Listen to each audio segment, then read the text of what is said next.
What's going on, everybody? Welcome to tonight's broadcast of the Risen Mythical League, where we are live with our grand finals matchup between Acta Non-Verba and Dorado Gaming Gamma. We have had grand total of 20 teams fighting their way out throughout the entirety of this split, and it's all come down to tonight's grand final. My name's Gordo. I am joined by Goferino. Got our names incorrect there somewhere, Yeah. I believe, but we'll get those updated before too long. Slayer Bonfire will be with you shortly, and we're getting ready to kick off our very first draft. Yep. Just waiting on that to start. Of course, we are casting off replays here, so Eddie's going to make things a little bit different for the flow here, as you guys might notice. But either way, though, kicking it off, we have Acta Non-Verba on blue side this game. Dorado Gaming opting in for red side here, wanting that red side counter pick, which can be so potent here, especially after we have been hyping up 808 in that top lane. Yeah, definitely. There we go. Now we can see that the draft's getting started here, Yep. and it will be Acta Non-Verba on the blue side to kick things off for game number one. Dorado Gaming on the red. First ban missed. We will find out what that was in just a second. Yeah, we'll see. We definitely know that's a Rakan ban. 'Cause I'm looking at the website as well. Yeah, it's a missed ban. That's one of the reasons why I even swapped Oh, to draft a little is the missed funnily ban enough. accurate? Is that an accurate missed ban, or are we? I don't think so. I mean, both the teams Hmm. agreed to this earlier time. Everybody's showing up. Then usually if they get missed bans, it's usually in the second phase first. Oh, it's Wukong It's for the first Wukong. ban. It's Okay, that's Wukong. why we see Wukong the is the Wukong missed ban. ban. Okay, That's why okay. Wukong's being hovered. All right. So this Wukong will Alrighty. not go through as that ban, but that was the first ban, and now the Hui going to join him. So going across a couple of different roles here, some very meta picks, I would say. Nothing directed too specifically at one player or another. Yep, definitely targeting the meta here. Nothing too surprising. We might see a target ban thrown out here in these last slots, or definitely in the second round of bans here, I feel. But the biggest question is what is going to escape through the draft right now? Because right now, Zeri hasn't been banned. That has been a very high priority ADC. There are a couple others, namely the Varus and Jinx as well. So we'll have to see. This is, of course, Fearless draft. So keep that in mind for the rest of the series, as we have been talking about all season. So we won't be seeing these power picks all series long. Yeah, they're if unless they decide to let one of these through for some reason or another, these are going to very likely continue to be the bans. That's going to be Intruders Ari to round things out there for the side of Dorado Gaming Gamma. Now, first pick of the draft goes on over to ANV. Let's see what they want to prioritize here. I noticed a lot of top laners for Forbidden Love still up here. Been a big fan of that Scion. Been a big fan of Garen as well. Been drawing a lot of bans on both of those top laners. But they're going to first pick this Varus. Alrighty, yeah. Very flexible ADC. Can play in a lot of compositions. You know, you can be the resource intensive ADC. You can also be a very resource light ADC. Compare that to Jinx, who kind of always demands the very heavy resource commitment, because you kind of want that Jinx to hit the 2 to 3 item spike, have the max range rockets, and just go to town with that lethal tempo. Jack's being hovered as well here. J4. Okay, J4 going to be the pick here. Going to be some great lockdown here. Hopefully it's paired with another dive buddy. That is what you would hope for, but definitely going to give some good team fight control over to Dorado Gaming. Acta Non-Verba now with the response opportunity. Will they want to round out this bot lane? Would not be surprised if they do. Would give them access to whatever support they do choose, and Okay. could be that Nautilus, very powerful alongside the Varus, and that will get locked on in. Now the question is, do they take jungle here to kick things off for Stale Bagel, or do they want to take a solo lane and force Dorado Gaming into a tough choice? Hovering that Aurelion Soul, going up and up in folks' priority on this patch. Yeah, Azir as well. Also very strong. I wouldn't say meta defying right now, but still kind of in the upper echelons. And Acta Non-Verba just kind of locking in a very strong generalist pick so far. I mean, Azir kind of works in nearly every composition. Varus works in nearly every composition. Nautilus you can kind of throw in nearly every composition as well. So a lot of directions that Acta Non-Verba can take this draft here. And you do have the scaling backup of this Azir to always take over the late game. The biggest thing I want to see now is just a more dive threat to take down this Jinx, because the Nautilus is already a very solid answer to the Jinx, but preferably you want to have someone else going in to take down the Jinx. You absolutely do.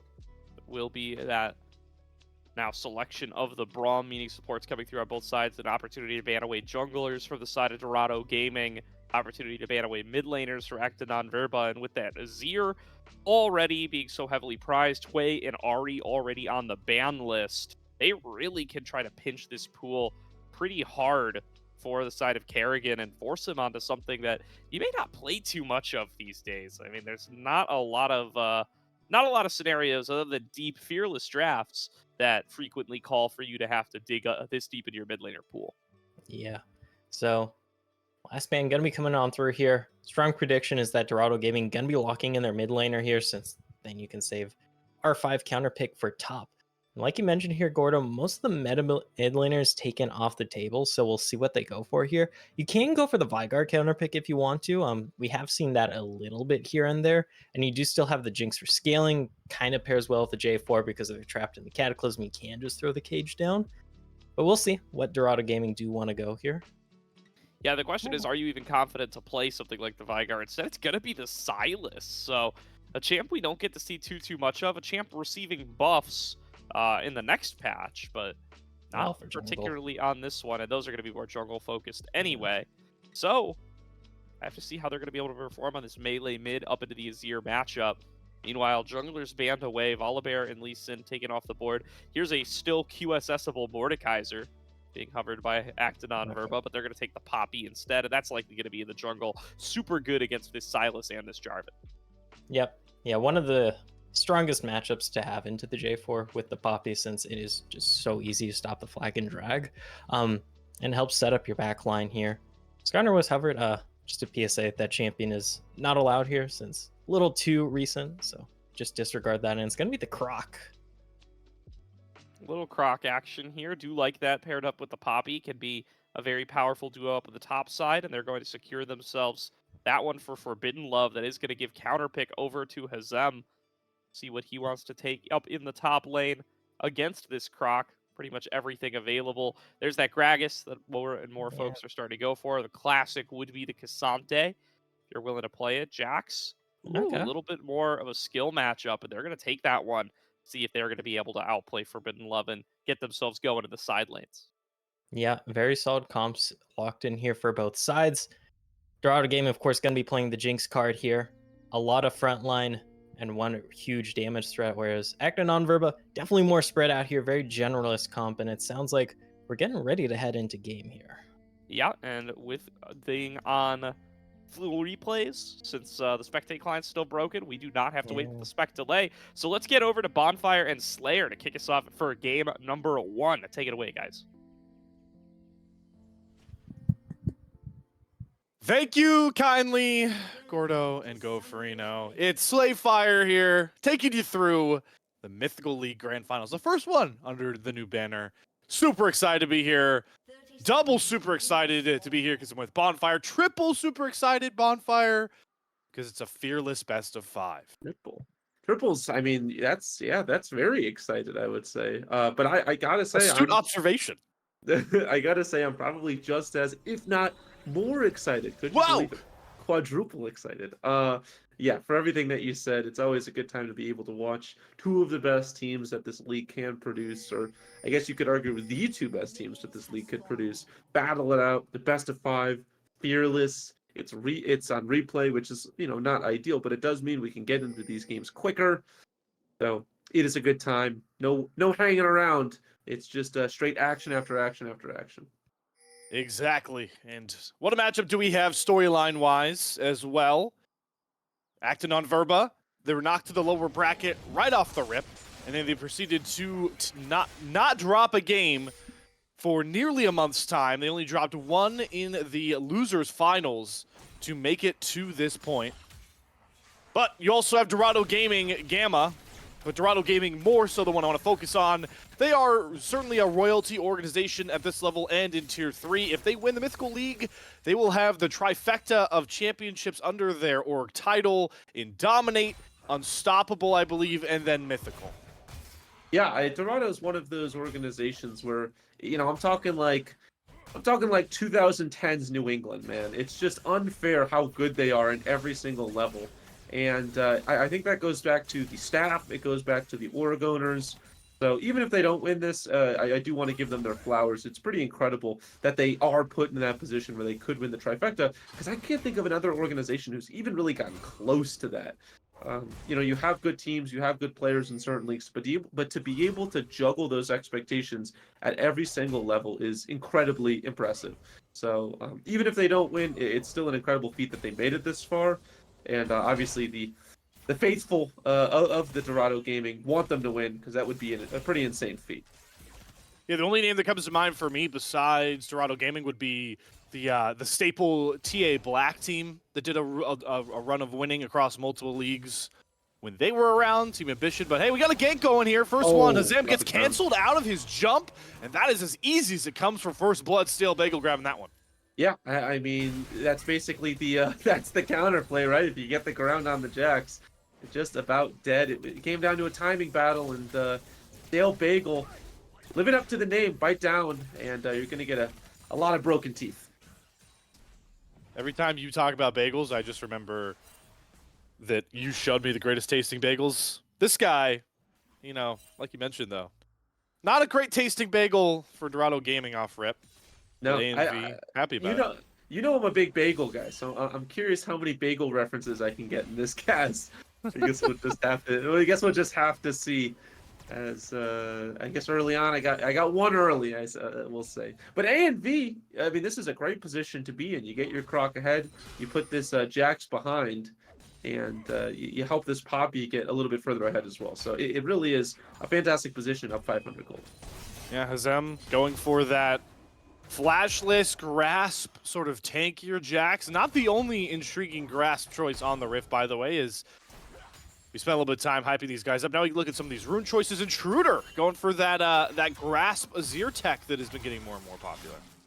Yeah, and I actually really like that into the Sylas as well. You're going to be going against a Sylas who wants to get on top of you, do a lot of damage, try to 1v1 you quite often. Having that extra bit of health could matter so much more, and you're going to get the AP later on.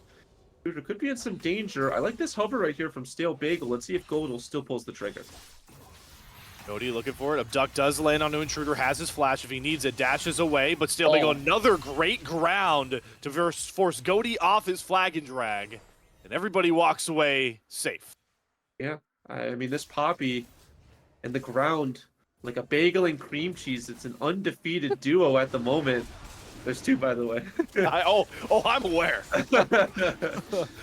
I mean, that's 2 of 2. Stale Bagel just doing a good job keeping the mid laners safe, making sure there is no trouble. It does mean, though, with the Azir backing, that they're going to probably have to give up this dragon, although the bot lane is roaming up, with the Sylas not showing. Arrow? Nope. Man, you are not Gumayushi, my friend. Hypnotic Viper. It does give us a point to talk about this, because last week when we got to watch ANV for like the 4th time because of their lower bracket Cinderella run, if you want to call it, I want to point out that Dabimon, who is not here today with us, hold on to my point, actually may get held, as Hazem is on for another dive here. Ghost isn't even up, doesn't have flash. How clean does this look here for ANV? He hops right onto Intruder, but the stun comes through. And boy, is ANV looking clean to kick off the Grand Finals. Yeah, I'd be a little scared if I'm Dorado, at least early on. I know it's the first game, and it's really only 6 minutes in the first game, but everything's come way too easily for them. They've roamed the members out really, really well. I like how they've done that. The only thing that could throw a potential wrench in their plan is Forbidden Love overstaying. And he doesn't know about Sylas, but keep an eye on where Stale Bagel is. This Poppy not far behind. No dominance for Forbidden Love. Has flash, going to use it, but a great abscond abduct over the wall means Kerrigan will follow through. Does he have the damage? Waiting on cooldowns, and like you mentioned, Stale Bagel is here, but he cannot save his top laner. Kerrigan going to snag that one. Yeah, a little surprised that Stale Bagel didn't roam out. I feels like Forbidden Love survived much longer than he had any right to. As Goaty, hold on a second, we didn't see that one, but Goaty gets a kill, and now Intruder's caught out. Oh, but a great Azir ult throws him under turn. Intruder flashes over his own soldiers. And a bit of a Freaky Friday swap of places in lane. Summoner's down, no one dead. Yeah, that was a bit of a weird moment on Summoner's Rift, is just fighting happening all across the map. The Croc falls, and you've got the Jarvan going bot. I might have to stop as both these top laners want to continue to duel out because I'm just going to get a good trade. I don't think he has lethal, but he's going to knock Forbidden Love down quite a bit and secure himself the wave state. But as is, I was just talking about how I felt like A and B, it was all flowing like butter, my friend. And got to check the expiration date. Suddenly things are getting a little chunky. Yeah, not good at all. But Hazem once again looks to be the target of Stale Bagel's campsite set up here. We'll set up the ground. Good on Hazem not to dive this time, but he goes right into a stun. Will finally leap. No flash, no ghost. Do they have the damage? One more slow and auto. Forbidden Love has his first kill. Third death in a row for Hazem. Yeah, Hazem is going to be out of this game for almost the entire thing. Just a really tough laning phase. It feels like they really think that Hazem is the person to keep an eye on. And they're throwing a lot of resources to kill this Jax early.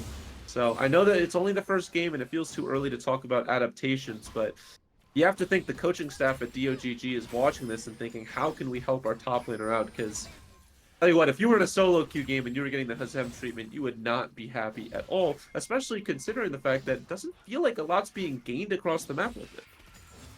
No, not really. You talked about the fact that freebie overstay was the reason Kerrigan was able to grab that kill. We will see with Fog of War that I believe Goaty has decided to hover towards the spot. They have Kerrigan on the flank as well. Steals away the depth charge, but Hypnotic Viper has no summoners up. This should be easy lockdown, easy kill picked up. Dorado Gaming, though, will get chained under that turret. Turret aggro for Kerrigan means he goes down to 1 HP, but will not fall. That turret hurting so much, though. Nearly half held Carino. But they get out with the kill, the important task accomplished. Yeah, it wasn't as clean as they maybe would have wanted, but they all matter just the same. They're able to get the kill onto Hypnotic Viper, and almost more importantly, they drop a wave off of Hypnotic Viper. So now that CS difference in the bot lane is going to start to balloon, and you're going to start to see this Jinx get ahead, which is important. Although I will say, with how kind of crazy it was there, the kill did end up going over to Goaty, which you don't love, but a kill's a kill. Gold is gold. You got to stay in this game somehow.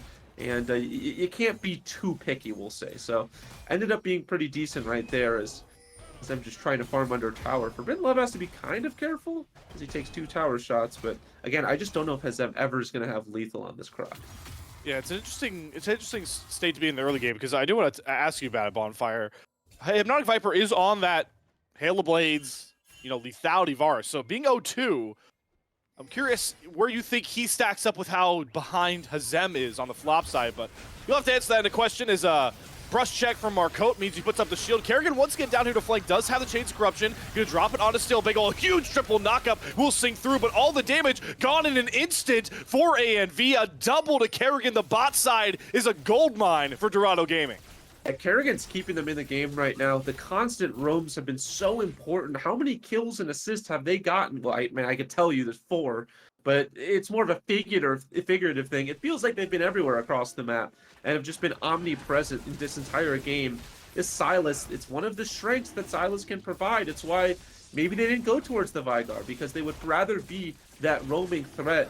And you love to see it too. If you're going to pick Sylas, you got to get across the map early. You got to get across the map often. Kerrigan piloting it perfectly so far. And Goaty and Kerrigan really showing out. Potentially looking for more here as Intruder's the next target. The Cataclysm forces the dash out of Intruder. Flash wasn't available, but the Sand Soldier is always there to help out their king. Yeah, I respect the attempt. I do think that whenever you have that dash up, it's probably difficult to lock down the Azir, but maybe you body block it, maybe Intruder gets a little flustered.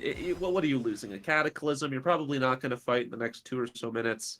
It is what it is. It would have been nice to get that kill on the Azir. Maybe put them down a little bit, as I gotta say, for as far behind as Hazem is, doing a pretty good job against Forbidden Love right now. I think losing that teleport for Forbidden Love and Hazem getting that trade earlier has meant that this Croc has just not been able to do as much as they want. Hazem does have to be careful, though. Bonfire might have spoke too soon. Great double stun on the Counter-Strike, and he's just going to ghost right out. Throws up the tent just to make sure they know that Hazem, not assuaged, certainly from his emotes and his stature, perfectly comfortable on this weak side. Yeah.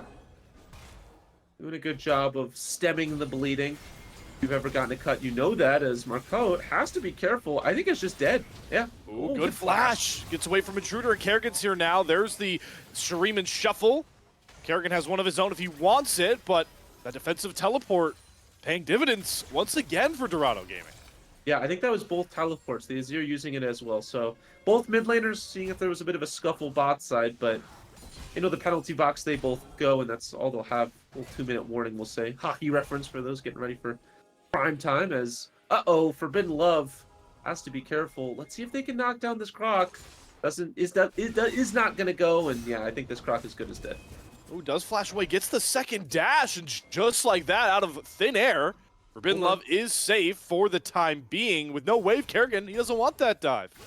Yeah, they are going to be able to get these little buggies, though, so that's important considering the fact that 2 bugs went over to A and V. So ensuring that they don't get that good split pushing with the Croc, very, very important. Doesn't mean, though, that the Jax isn't going to be able to get that good split pushing either, and a bit of a stalemate, we'll say, on these Void Grubs for game 1. It is Second intriguing. Dragon. Oh, I was just going to say, Second Dragon did end up going to Dorado, though. Yep, they've done a really good job. This is what you want to see from high-level competition, right? Is the split map play. And that's exactly what Dorado Gaming have done a really good job with. It's going to be really helpful now that they've picked up those Void Grubs, but I really want to commend Goaty and Kerrigan because they are playing the map really well. And while a lot of it just look like, bot lane is the hover because of how much is going on top side, that's the correct call in my mind, and just shows why Dorado Gaming were the team that came out of the upper bracket. Yeah, I think early on, both of us were rightfully a little confused because it felt like they weren't getting anything, but now they're starting to see the dividends of constantly pushing bot, putting this Varus to 0-3. I remember earlier you were talking about the lethality. I think I finally do have an answer for that. Hold on a second, I might be stopped. But he's just going to grab himself the Krugs. I do think that it's okay. If there's going to be a Varus that's behind, I would rather it be lethality. That's all I'll say. Okay. I can understand it. You're not going to be the main carry. You're just more focused on poking out before objectives, as the Crocs can grab the first turret. And so I'm okay if you're not doing the most damage that you potentially could. I do think it's more important that this Azir is doing well, which so far doing fine for themselves. So we'll have to see. The big question is, are you going to be able to get good damage? And are you going to be able to get good CC? Because that is another kind of quiet thing that Lethality Varus will provide, is getting an ult off or getting an E off will knock down Karino's health bar pretty substantially. And I think this Jinx has to play a lot more safer than if it was an on-hit Varus, where you really have to play a bit more defensively. So we'll have to see if this prediction is correct, as I think we firmly cemented ourselves into the mid-game here. Yep. And Karino, by the way, I mean, gotta be happy with where they're at as well. Jinx has gone relatively untouched. Yeah, sure, you like some of those kills in those skirmishes, but I think it's more important that you have a 0 in your deaths coming out of the early game as a Jinx than the 0 in your kill count. Yeah, I love what Forbidden Love's doing right now. You get the first turret, immediately go in as, hold on, do they think they have lethal here? Oh my god, with that kind of damage, they might. Marco gets the kill. But man, that was all Kerrigan, really starting to hurt, and now Goaty's looking for more. Hypnotic Viper having to flash out of the Cataclysm. Goaty gets brunded by Stelbagel, flashes himself out. Oh. Depth charge lands, they're gonna try and burn down the J4. Shut down galore, depth charge onto Kerrigan, but here comes Hazam, jumping on Hypnotic Viper, gets the Counter-Strike stun, but does not have enough damage, and the Croc is unleashed into the backline, immediately pops one. Karino stays safe, Hazam can't get out, Stelbagel trades him. Everybody slugging it out in the mid lane, but it's AMV scathing out on top. They come out on top because of the Croc Slayer. Forbidden Love really saved that play, it felt like. It was a fight on 2 different planes, and tell you what, I will take the 2 1-4 Croc fighting their backline over the 1-4 Jax fighting mine. Forbidden Love doing a great job spacing out, and it felt like we were just talking about how Karino was in a good position, but it felt like they did no damage to Forbidden Love right there. This Renekton is going to be a huge problem throughout the entirety of the game, not just because of the damage, but the tankiness that they provide as well. Being able to hop on the backline right there was a massive game changer to give them the big fight win. Goaty just not fully tanky enough to go diving far forward just to get a flash. You saw how squishy he got shredded with just that Sundered Sky. That certainly tells the tale of the game so far, but Kerrigan gonna get himself a shutdown solo back in the side lane. I was about to say, you don't want to give over that shutdown, because this is, if there's one member you're really concerned about, it probably is this Sylas. In that last fight, Obviously, the Sylas did end up falling, but took a while to kill that Sylas. And if you're able to steal a Renekton ult, then it's going to take even longer, as we saw right there. This Kerrigan can really fight anybody right now that they feel like going against. So giving Kerrigan a shutdown, probably not what they wanted, but at the end of the day, there's not much to be taken, as Hypnotic Viper, I believe, is most likely dead. No summoners, has a teleport no. coming in. Aiden Robinson is here, gets a good depth charge off. They're still under turret. Hazum's going to commit for it, but certainly not the way they wanted that dive to go. Splitting hairs on kills. Yeah, the Cataclysm kind of trapped us. Oh, Intruder. Oh, bye. See ya. Sylas is very fed. I was just about to say the Cataclysm kind of locked the Jax so they couldn't get the Counter-Strike on the Hypnotic Viper, and it was just a scuff dive. Honestly, they're lucky that they got one right there, as it doesn't really end up mattering because they get one, and then they get a lot more across the map. I think Kerrigan's really flexing his muscles right now. This is a Kerrigan game and a half, as Cody recognizes that Forbidden Love might be too tall of a task to climb. I'm still keeping an eye on Carino here because there's a reason why Jinx is so prevalent in the meta and so powerful as a marksman, and it's the later game stages. And Carino has quite literally been ignored, has a 200 gold bounty because of this 30 CS lead, is taking towers as a duo with Marcotte. Once this Jinx revs up at that 2 or 3 item power spike point, which is going to become sooner rather than later, ANV, I don't know if they have enough. Well, we'll have to see how that front line holds. I keep an eye on this Renekton. We saw it in the last fight. If the Renekton's able to get onto the back line, could be the difference maker. But like you said, if Carino's just able to free hit, if Kerrigan buys enough space, yeah, I find it hard to see anybody that can really deal with this Jinx. Also keep an eye on Intruder. One good stream of Shuffle could provide to be the difference this game. This Jinx is definitely a power point, and it feels like 2 items is really the big one for Jinx in this current meta. Once you get 2 items on Jinx, you turn into arcane, lore accurate Jinx, where you're shooting rockets at the Congress. Oh boy. Well, it's certainly not a reality ANV wants to stare down. I do like the itemization, though, from Carino. I've seen, some of these champions like to go static to get the wave clear, maybe get a little bit more juice earlier on. But you can see the itemization has that recurve bow, has the Kraken Slayer done already. Recognizing you got to shred through a Nautilus, a Poppy, and a Renekton. Carino itemizing very well to be that threat we're talking about, specifically for this game. Yeah, gonna need some time, gonna need some space. But if you get it, you can really run a game. And when you're at this level, spacing is honestly maybe the most important thing, along with early roaming. You can space well in a fight, it will matter tenfold. So we'll have to see if Carino has the juice, has the sauce, has the aura, or if they get smited down by so much CC that AMV has to provide. Both these teams set up for the river heavy here, Bonfire. Baron is on the other side, but they got a Mountain Drake coming in a minute. Depending on where these wave states are for both these squads, I feel like this is where we really get to the meat and potatoes of this game. Baron and that potentially Soul Point Drake here for Dorado Gaming going to be in the cards. Yeah, Soul Point, honestly, for both of these teams, not so far away. Obviously, 3 for A and B, but they can get 1. It feels a lot closer. And then, like you said, for Dorado, that would be a massive, massive get for them. Really force them to fight into this Jinx more often. As little as you can go against this Renekton, I feel like it's probably best case scenario is Zem's going to do as much damage as he can into the top. I think you just take it right now. Indeed he can. Intruder has to be careful of a good Counter-Strike. I gotta say, through this mid-game, I've been pretty impressed with Dorado. It feels like they're getting towers, standing gold. But realistically, you look across the map, it's fairly even across the board.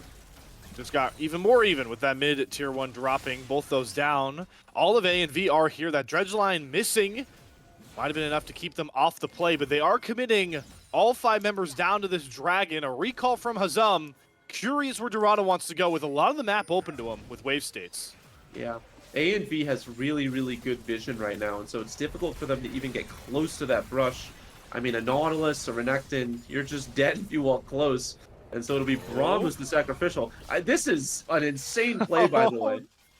Marcotte, little bit fish out of water syndrome, but it does split the team well. There's a Chains of Corruption down on Nagodi, But he's able to jump out of the range before any of his teammates get stunned. Marcotte now will finally get jumped on. Will they just turn and try to burn the Braum? Drops the Glacial Fissure, trying to pinch Hypnotic Viper. Flashes out of the Cataclysm. The Varus is safe. Forbidden Love unleashed, but Carino is untouched on the back line. Gets his first kill of the game, and Jinx gets excited, trying to shred through the front line. Intruder gets one back, but this Jinx is still untouched for Dorado Gaming. Carino gets a double, make it a triple. 5 full for Dorado Gaming, acing game number 1. Yeah, you wait, and like a ticking time bomb, it explodes in your face right there. Carino absolutely careens all over them. Not a lot that you can do. If you don't hit the Jinx, you are going to meet a very quick end, my friend. And they were just not able to get onto the AD carry. The Renekton tried. Like Yoda said, do or do not, there is no try. They end up losing because of that, and that is a massive, massive blow because the big purple worm is next to fall.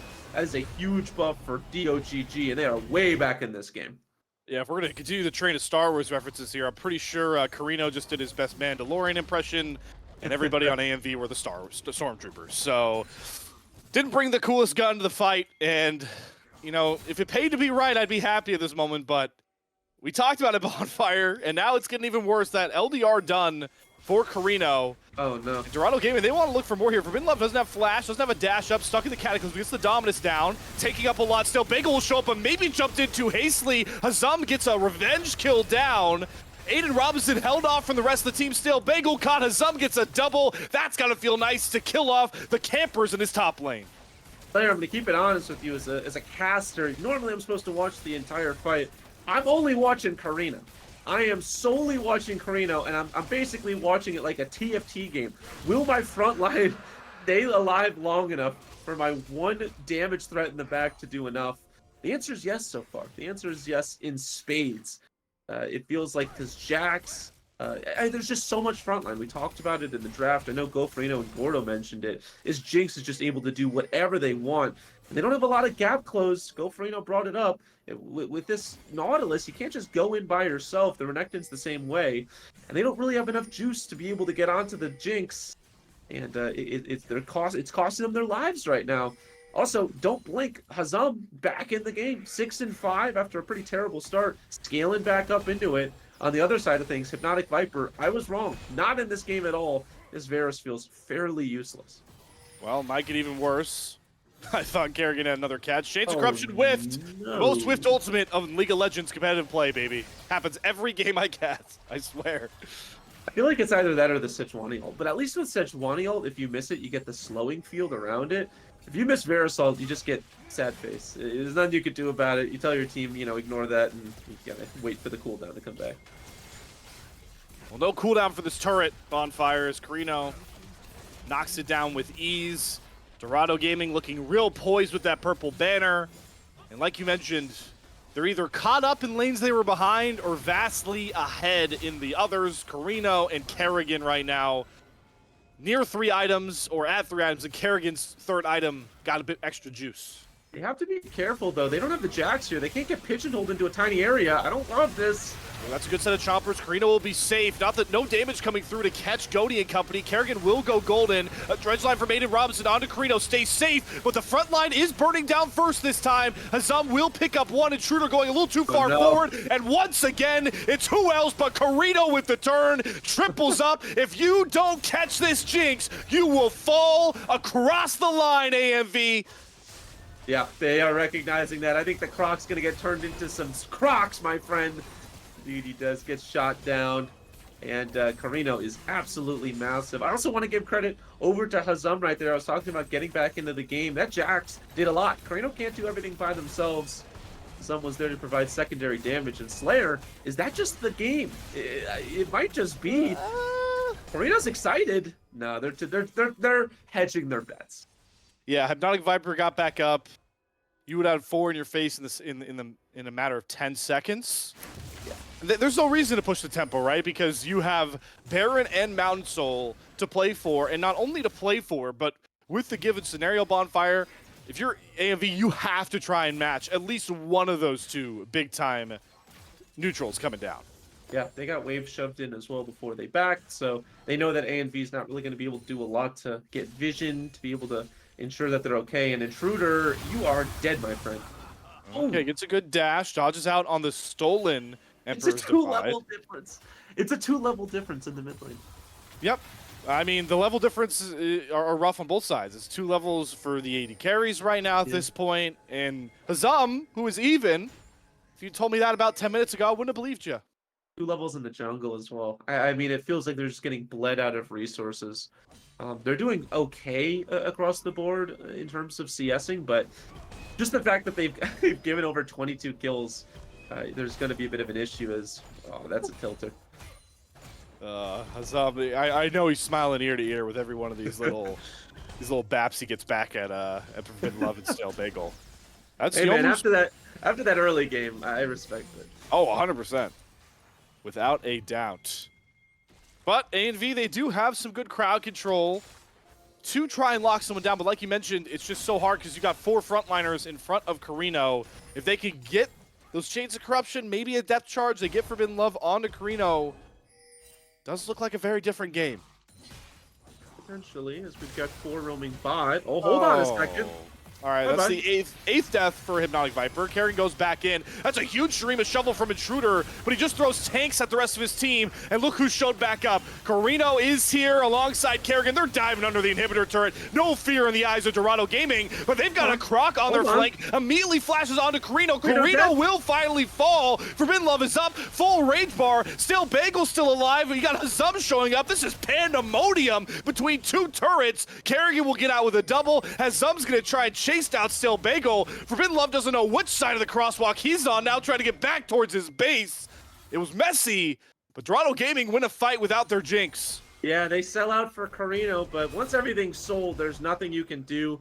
And at this point, I think Carino obviously is the main carry, but yeah, Hazem's pretty strong as well. Holy moly. He's going to die right there. Give a big shutdown over to the Varus. But, I mean, they get sold because of it. Very true. Mountain Soul, and just how big is that? Not because it's a Mountain Soul, but specifically Bonfire for this Dorado Gaming Gamma Comp. I mean, if you thought it was difficult getting to Carino before, best of luck.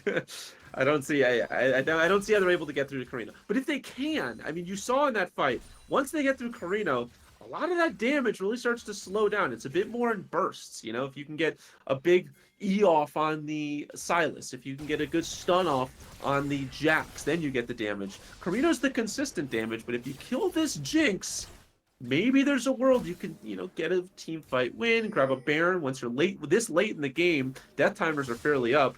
I mean, there's a world where A&V is able to claw this one back. It's the same thing we've been talking about. Gotta kill that Jinx first, or you gotta slaughter the front line before this Jinx arrives. The item disparity is alive and well. Carino at 3 items, 3.5. This is where Jinx is gone from, all right, this is a Fed Jinx to, oh God.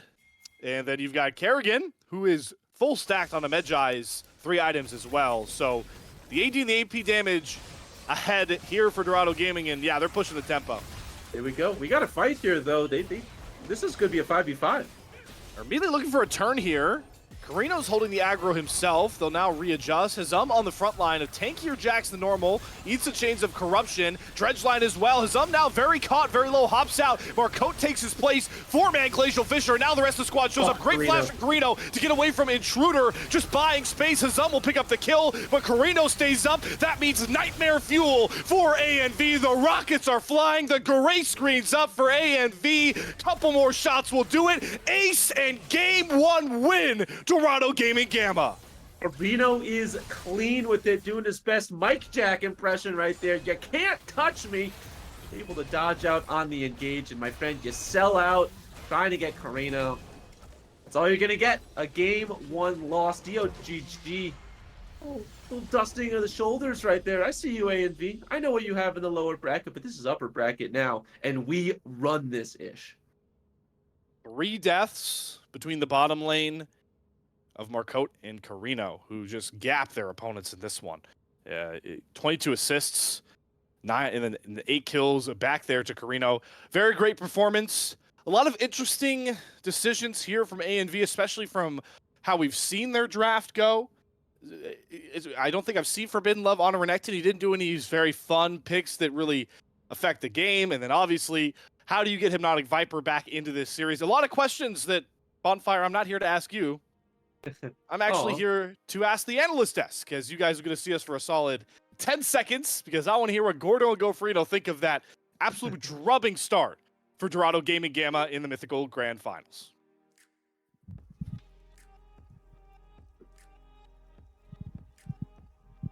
Thank you very much, Slayer, and we are at the other side of game number 1.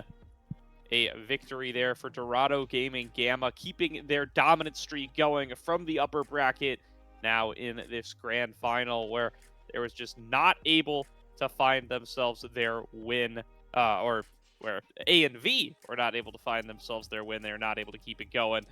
Where they had been, I mean, they dropped the game last week, so they're not still on their undefeated streak, but they had been dropping very few games for quite a while ever since dropping down to that lower bracket. Go for Reno. Yeah, strong by Dorado Gaming here. To Actinon Verba's credit, I mean, it was pretty close throughout most of the game. It was dead even. I wrote down at about 19 and a half minutes. It was only like within 500 gold of each other. But it was really that huge Baron fight, or huge Dragon 4 fight that led into the Baron, that really led to Dorado Gaming just kind of snowballing this game. And I mean, props to Dorado Gaming all around. It kind of felt like they had the step up in macro.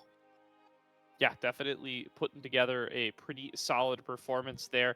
So we're going to look to grab ourselves some replays from that game number 1. I mean, the early game, really all about that Sylas, really all about what Kerrigan was able to put together, it felt like. But then the late game is all about Carino on that Jinx, who's just continually able to put themselves into safe positions to continue to fire away. And there's just no good responses left for A and V there. Just not able to keep the snowball going the way they would need, and not able to find the usefulness out of that scaling Azir that they would have needed to be able to go toe-to-toe in these later game fights. Yeah, the Kerrigan Sylas definitely getting a little out of hand, especially early on. I think Homie was, what, 3-1 at some point? I don't know. They had a Mage Eyes, though, so definitely suffering from success there. Had a bunch of solo kills as well in the mid and side lanes there. So yeah, Actinon Verba definitely going to be glad that they aren't going to have to worry about that Sylas next game, or the rest of the series, really. Yeah, no, definitely going to be happy to have that one out of there. But I mean, that was a deep pick, right? Like that was a fight going on with in the draft for what that mid lane champ was going to be. They got the early Azir. They ended up banning away a multitude of additional mid laners, right? Taking that Tilly off the board, taking that Asol off the board, forcing them all the way down. We were discussing stuff like Vigar. They go for the Sylas, and to still be able to find that success, I mean, that is a rough sign here for Actinon Verba. I mean, you could try to repeat strats like that and say, hey, now you can't get the Sylas. Show me the 6th string. Show me the 7th string as you keep going deeper and deeper. But that's a tough game to be playing. Yeah, it's got to feel bad too. Of course, that Sylas was able to get some counter pick here, so it wasn't like you were blind picking the Sylas. Definitely does help quite a bit, but the fact that it is a little bit of a rougher matchup due to the range disparity and the fact that Kerrigan able to have a splendid time there. Worrying trend. Worrying trend for sure, as we can start to get into the replays here. Checking out the double kill that started things off in favor of Dorado. Breaking out here. This is nearly an excellent fight here. I want to shout out the depth charge coming out of Aiden. It was so well placed, but Hypnotic Viper just drops a little too soon, and now all the damage is gone. So it sets up an excellent double kill for Kerrigan. This gets him that first influx of gold that really sets him up to start getting the solo kills in the side lanes when we start getting into the more mid-game centric period of the game. Then it also helps put Actinon Verba's bot lane behind, because that entire game we saw that I mean, Dorado Gaming Gamma's bot lane were kind of deathless up until about the 25-minute mark there, when we finally saw someone drop. And that isn't good, because you pick the Lethality Bears to dominate in lane and not exactly having the success you want there, partially because of those roams and ganks like we saw in that last replay. Yeah, I mean, just really good job of being able to spread influence around the map and being able to win out on the bot side when you're losing on the top side. I mean, we hear this refrain repeated a lot in competitive League of Legends, but winning bot side tends to matter a little bit more than winning top side, and it really ends up showing in this game where I think the Jax being behind just ends up mattering a whole lot less than the Varus being behind, and the Jinx being strong ends up mattering a whole lot more than the Renekton being strong. Just not quite able to cross over to those thresholds. So we can check out another replay as we start to get over towards the first bear, and you can take us through this one. Go for Reno.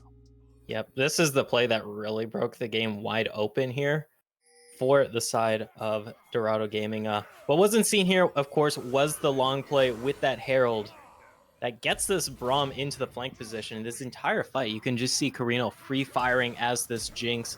Hazem buying so much time in the backline thanks to that counter strike, and not a ton of damage that really coming up from Actinon Verbo once the Croc dies. It's just Intruder left here, and yes, that Azir will do some decent damage, but you can see Carino still free firing here, still getting those resets, and only one member of Dorado Gaming actually drops here. By now, it's just a wash. And beautiful by Dorado to use the Rift Herald flank play to start off that fight and ultimately get him the game here. Yeah, and once again, the concept I think is good there from Actinon Verbo, which is why I still have hopes for a close series in my heart. Because again, the concept is good, right? That Forbidden Love gets onto the Jinx, gets the stun on a cross, is going to still have Fury to be able to get a big Q, regen a chunk of HP, maybe threaten that marksman's health bar, but just dies by a sliver, gets the stun off, dies before the heal can come through.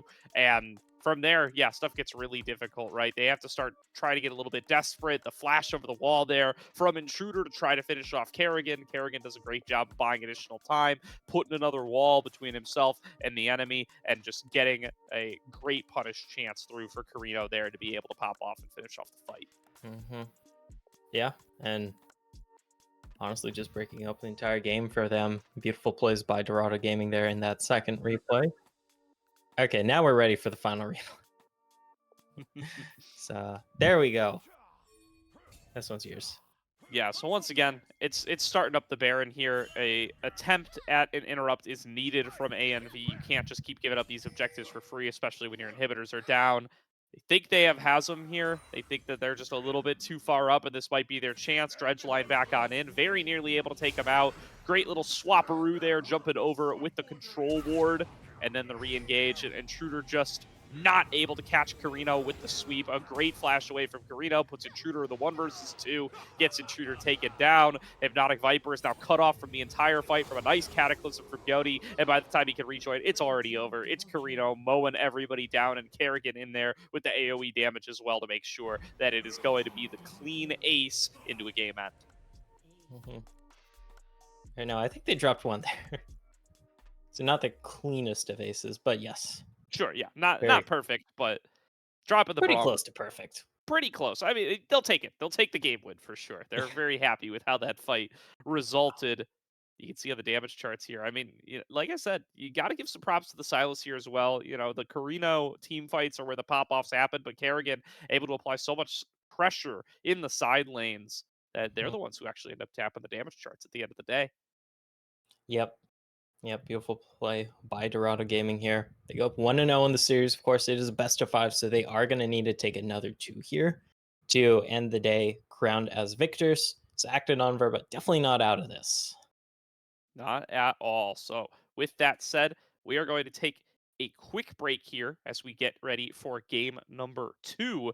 We will be back before too long with the draft and with our second matchup in tonight's best of 5.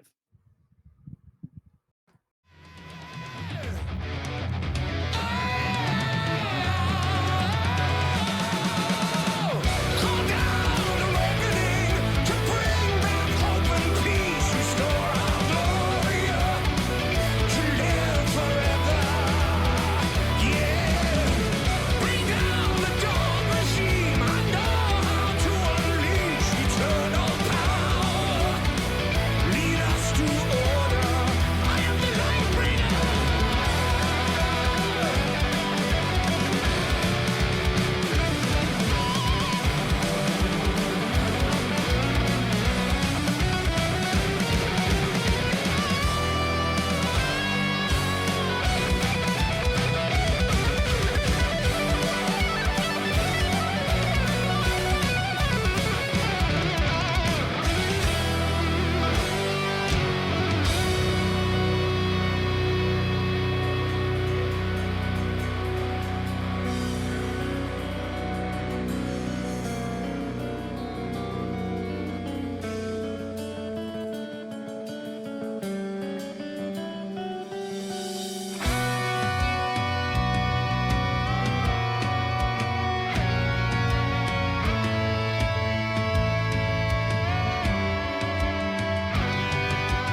Welcome back, everybody, to tonight's grand finals of the Risen Mythical League, where Actanon Verba are down 0-1 compared to Dorado Gaming Gamma, who are keeping their winning ways going up from the upper bracket, kicking off the series 1-0.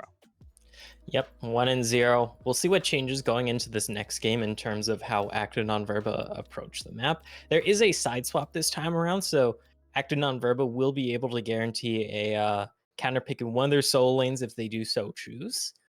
Giving up first pick, though, might let something powerful get through if they're not careful, so they'll have to be careful about that. Either way, though, I'm curious to see what changes. I am as well. Here are the fearless bans from game number 1, so these champions all going to be disabled for their respective teams. Something to keep in mind as we get to the second round of draft. Actanon Verba actually opting for the red side here in game number 2. Oh, interesting pivot from them, or I don't know, perhaps just a sign that Dorado Gaming are favoring the blue side, or are favoring the red side rather. Yeah. I don't know. I'm assuming Dorado Gaming got first pick for side selection. Yeah, since from the they're upper coming bracket, from the so they winner were side. chosen red. Yeah, so not surprising there. But here we are to pick in bans. We'll see what changes. The Jinx already banned by Dorado Gaming. Not too surprising, in all honesty. One of the top threats in the meta right now in that 80 carry role, thanks to the crit itemization buffs and just being able to be such a huge carry for your team in these pro play environments. Yep. That does mean they're going to have to drop one of their game 1 bans, though. So Rakan, Senna, or Ari will be left up, whereas that was taken off the board previously. And it looks like they're just going for a totally different draft plan here on the blue side as they hover that Vi, and that one's locked in as well. Yeah, the Vi is interesting. That kind of denotes that Dorado Gaming might want to be going for a much more mobile threat here, like the Zeri, since typically you see the Vi into the Zeri. Speak the devil, there is the Zeri ban, so not too surprising there. Vi, of course, a decent jungler all around, but mostly picked just due to the fact that you have that lockdown power. And at least the Ari will be returning here in the ban section. Like you said, Senna and Rakan will get through. I wouldn't be too surprised if the Senna gets B1 picked here. Has fallen in priority, but still definitely very pickable. Varus is also available for Dorado Gaming since that went over to Actanon Verba last time around. That is a very strong first pick here. With the Senna ban, I'm kind of leaning towards it's going to be a Varus here. Could be the Varus first pick. Could be that Xin Zhao that was banned away by ANV in game number 1. If that is something that they choose to prize that highly. That Rakan's still going to be on the table as well. But yeah, looking like we might get Varus fully fearlessed out a little bit faster. Or maybe we're just getting listened to and they're going to bait us with whatever hovers they so choose. That's true. Yeah. Yeah.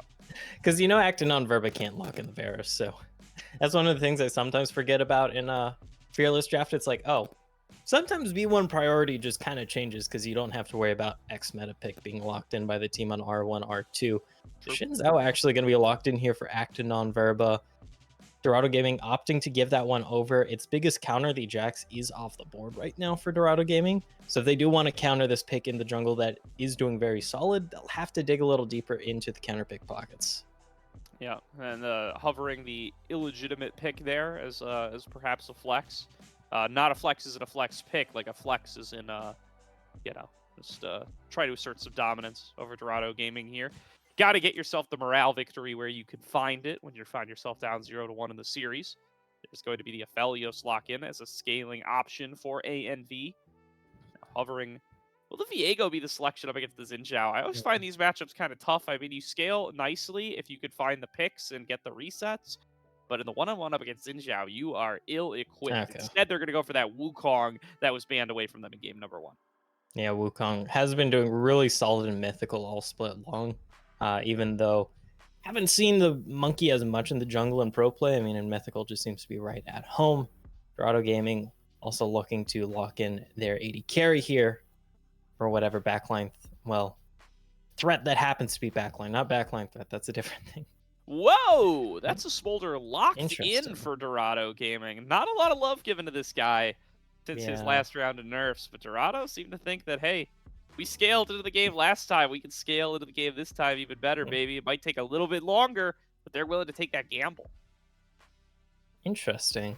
Because they did have other options on the board, like the Varus, like the Kaisa that they were hovering. Instead of opting for this, of course, Smolder did get some buffs a patch or two ago. That brings him up to a more reasonable state, which is not very high prio, especially compared to release. I know there has been a bit of a change in the build. I think people are just going much more crit focused now with the Essence Reaver into Navori instead of the Essence Reaver into the Spear Sojin. Mm. I just forget that item name. Yeah, so gonna take you a little bit longer to get up to those big stack thresholds one way or the other. There's going to be a Nautilus ban coming on away. So interesting that they're looking to take away engage supports.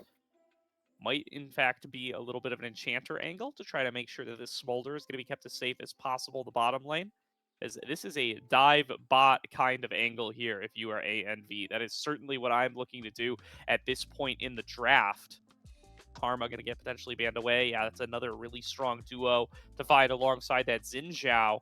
And now you got to dig a little deeper into your mid pool the same way you forced Kerrigan to in game number 1. What are you going to end up going for here? Yeah, Yone, that is a flex pick as well. Matches pretty decently into the Talia. I love a Of Twisted course, as Fate I say here. that. Yeah, I'm a big Like, fan we of a know the Twisted picks Fate as here. well. You could take it into mid lane. They are going to lock it in. I would probably just take this mid lane, to be honest. I would take this mid Yeah. lane. I'm gank and bot with my Xin Zhao all day, every day up against this Smolder, especially given that you've taken away some really good anti-dive options in the support role. You've banned away that Rel. You've banned away that Nautilus. They're probably going to go for the Rakan here. That can still punish you coming out of Destiny, but yeah, no, you got Emilio there to bail you out. You got whatever you need to be able to make sure that these dives continue to be successful. Aphelios not the highest of the burst damage departments, so you've got to be bringing in those supporting champions to make sure those go off without a hitch. I think Twisted Fate and Xin Zhao are going to fill that role really nicely, and it's technically a living flex as well. You could pull it up into the top lane up against this Rumble if you feel like you need to. Yeah, if the Rumble's locked in, this is a magic damage heavy composition coming out from Dorado. Even when building full AD, the Smolder does do a decent amount of magic damage. I mean, it's not like Corki levels, but there will be a decent amount, so maybe there might be a little bit of MR stacking from Acton on Verba. But the Garen, though, being hovered. It's up, baby. I mean, this is your moment to lock it in. If No. you... Whoa! That's going to be a Tryndamere. So, No. I mean, it is the You're better Twisted than Fate that. mid. And Come listen, it's Forbidden Love. Forbidden Love, if you're going to play Garen and play your own solo game and leave your team to play 4 versus 5 and win the game anyway, you can do that on Tryndamere all the same. So, I mean, I like it. You know what? Lean into that play style if you already feel like you're good at it as a team. And just expand that pool for Fearless, baby. And that's what they're doing right here. They choose the Tryndamere over the Garen and are now going to see if they can make that strat work. Yeah, I just hate Tryndamere. He's an abomination of a champion. It just needs to be like full on reworked immediately. Oh, man. I miss Gore Drinker mid lane Tryndamere. That was a beautiful part of my life where I could just be spamming Gore Drinker mid lane Tryndamere and be unkillable. Yeah, another concern I do have though, once again, Acton on Verba might not have the best backline threat here with this composition. Their only dive is Xin Zhao for Stale Bagel, unless you bring Forbidden Love into fights, which might be a bit of possibility. But if that Smolder and Talia just get a free fire from the backline, that can be a bit of an issue here. And we saw what happened last game when they weren't threatening Carano. Yeah, Carino. Absolutely. We didn't get to do predictions yet today, so let's take a look over at the predictions for where everybody ends up falling. It's looking like it's a Dorado favored desk. Everybody except for our friend Dabiman going the Dorado gaming route. No, Davi didn't update his prediction, so He said he updated it, didn't he? Is this not pulled live? I know Davi posted earlier. Oh in the yeah, chat he with did. the- He said Dorado Gaming. He just didn't update it. Okay, never mind. He updated it, but only in the chat rather than on there. So All right, and Very Dan well, gave very us well. a series score. Yeah. So, such is life. Oh, there we go. Oh, there we go. We've And then updated it's it. All right, all right. something. It's a Dorado Gaming sweep. So Yep. not a ton of faith in Octa non-Verba here. Let's see if they can prove the entire desk wrong as we throw it to Slayer and Bonfire for game number 2.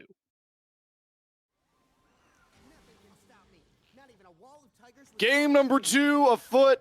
We've got the baby dragon, some dragons that will spawn on the server as well, and a goddamn Tryndamere. Forbidden Love, you're back at it again, my friend. Yeah, this is a Forbidden Love classic right now. But it's a good game for Tryndamere, so I don't hate it. I mean, across the board, some very strange picks already. We're already starting to kind of move away from the meta. Really only the couple meta picks that you can see, the Rakan, the Rumble, the Wukong, Talia a little bit, the Melio a little bit, the Zinzou a little bit. But no S's really in my eyes. So we're already starting to get a little crazy, but that's what you tuned in for, right? A little bit of craziness and a whole lot of brawling. First game had a lot of kills. Let's see if the second game can deliver as well. Yeah, B1 Talia. Haven't seen that in a while. Ends up getting flexed down there into the mid lane for Kerrigan. The Death talked about it a lot, Bonfire. Karina doesn't have the Jinx. Smolder might have gotten nerfed, but you certainly play the game pretty stylistically similar between Smolder and Jinx. Yeah, it's going to take some time. They were mentioning it. Smolder got nerfed pretty handily last time. And so you're not exactly as strong of a baby dragon as you used to, as we've got split clears from both of these jungles, mirrored clears, we'll say. That being said, it doesn't mean that Smolder is terrible, because at the end of the day, once you hit those max stacks, you're going to do Smolder things no matter what. The question is, what's the game state like when you hit the max stacks, and what can you do before you hit the max stacks? And I mean, I guess we'll have to see. Is Carino had a great Jinx game, so if there's ever been a shot calling moment, this is definitely one of them. Boy. Classic Tryndamere things right here. Just running at people. I'm curious to see. There has been some switchbacks for Acton on Verba in this draft, or more what we expect to see from them. The obvious one here is Forbidden Love on a staple champion that only he's really known for, and specifically with Tryndamere. Curious to see how much he plays this champion like he does his Garen, because his Garen is known as the 0 KP, I'm side laning the entire game no matter what. You can play Tryndamere very similarly. Yeah, 100%. It's going to be a little difficult because when you're against a Rumble, you just rumble out the wave, and this Tryndamere can't really do a lot about that. It's not like Rumble has to really walk up to a Tryndamere. Also, I think Rumble's a good counter pick into it, as Intruder, dropping fairly low, should be safe, but not really a fun position to be in. I think Rumble's a good pick as well, because when this Tryndamere is smacking onto you, he has to eat all of that flamethrower stack. So it is kind of why you pick the Rumble.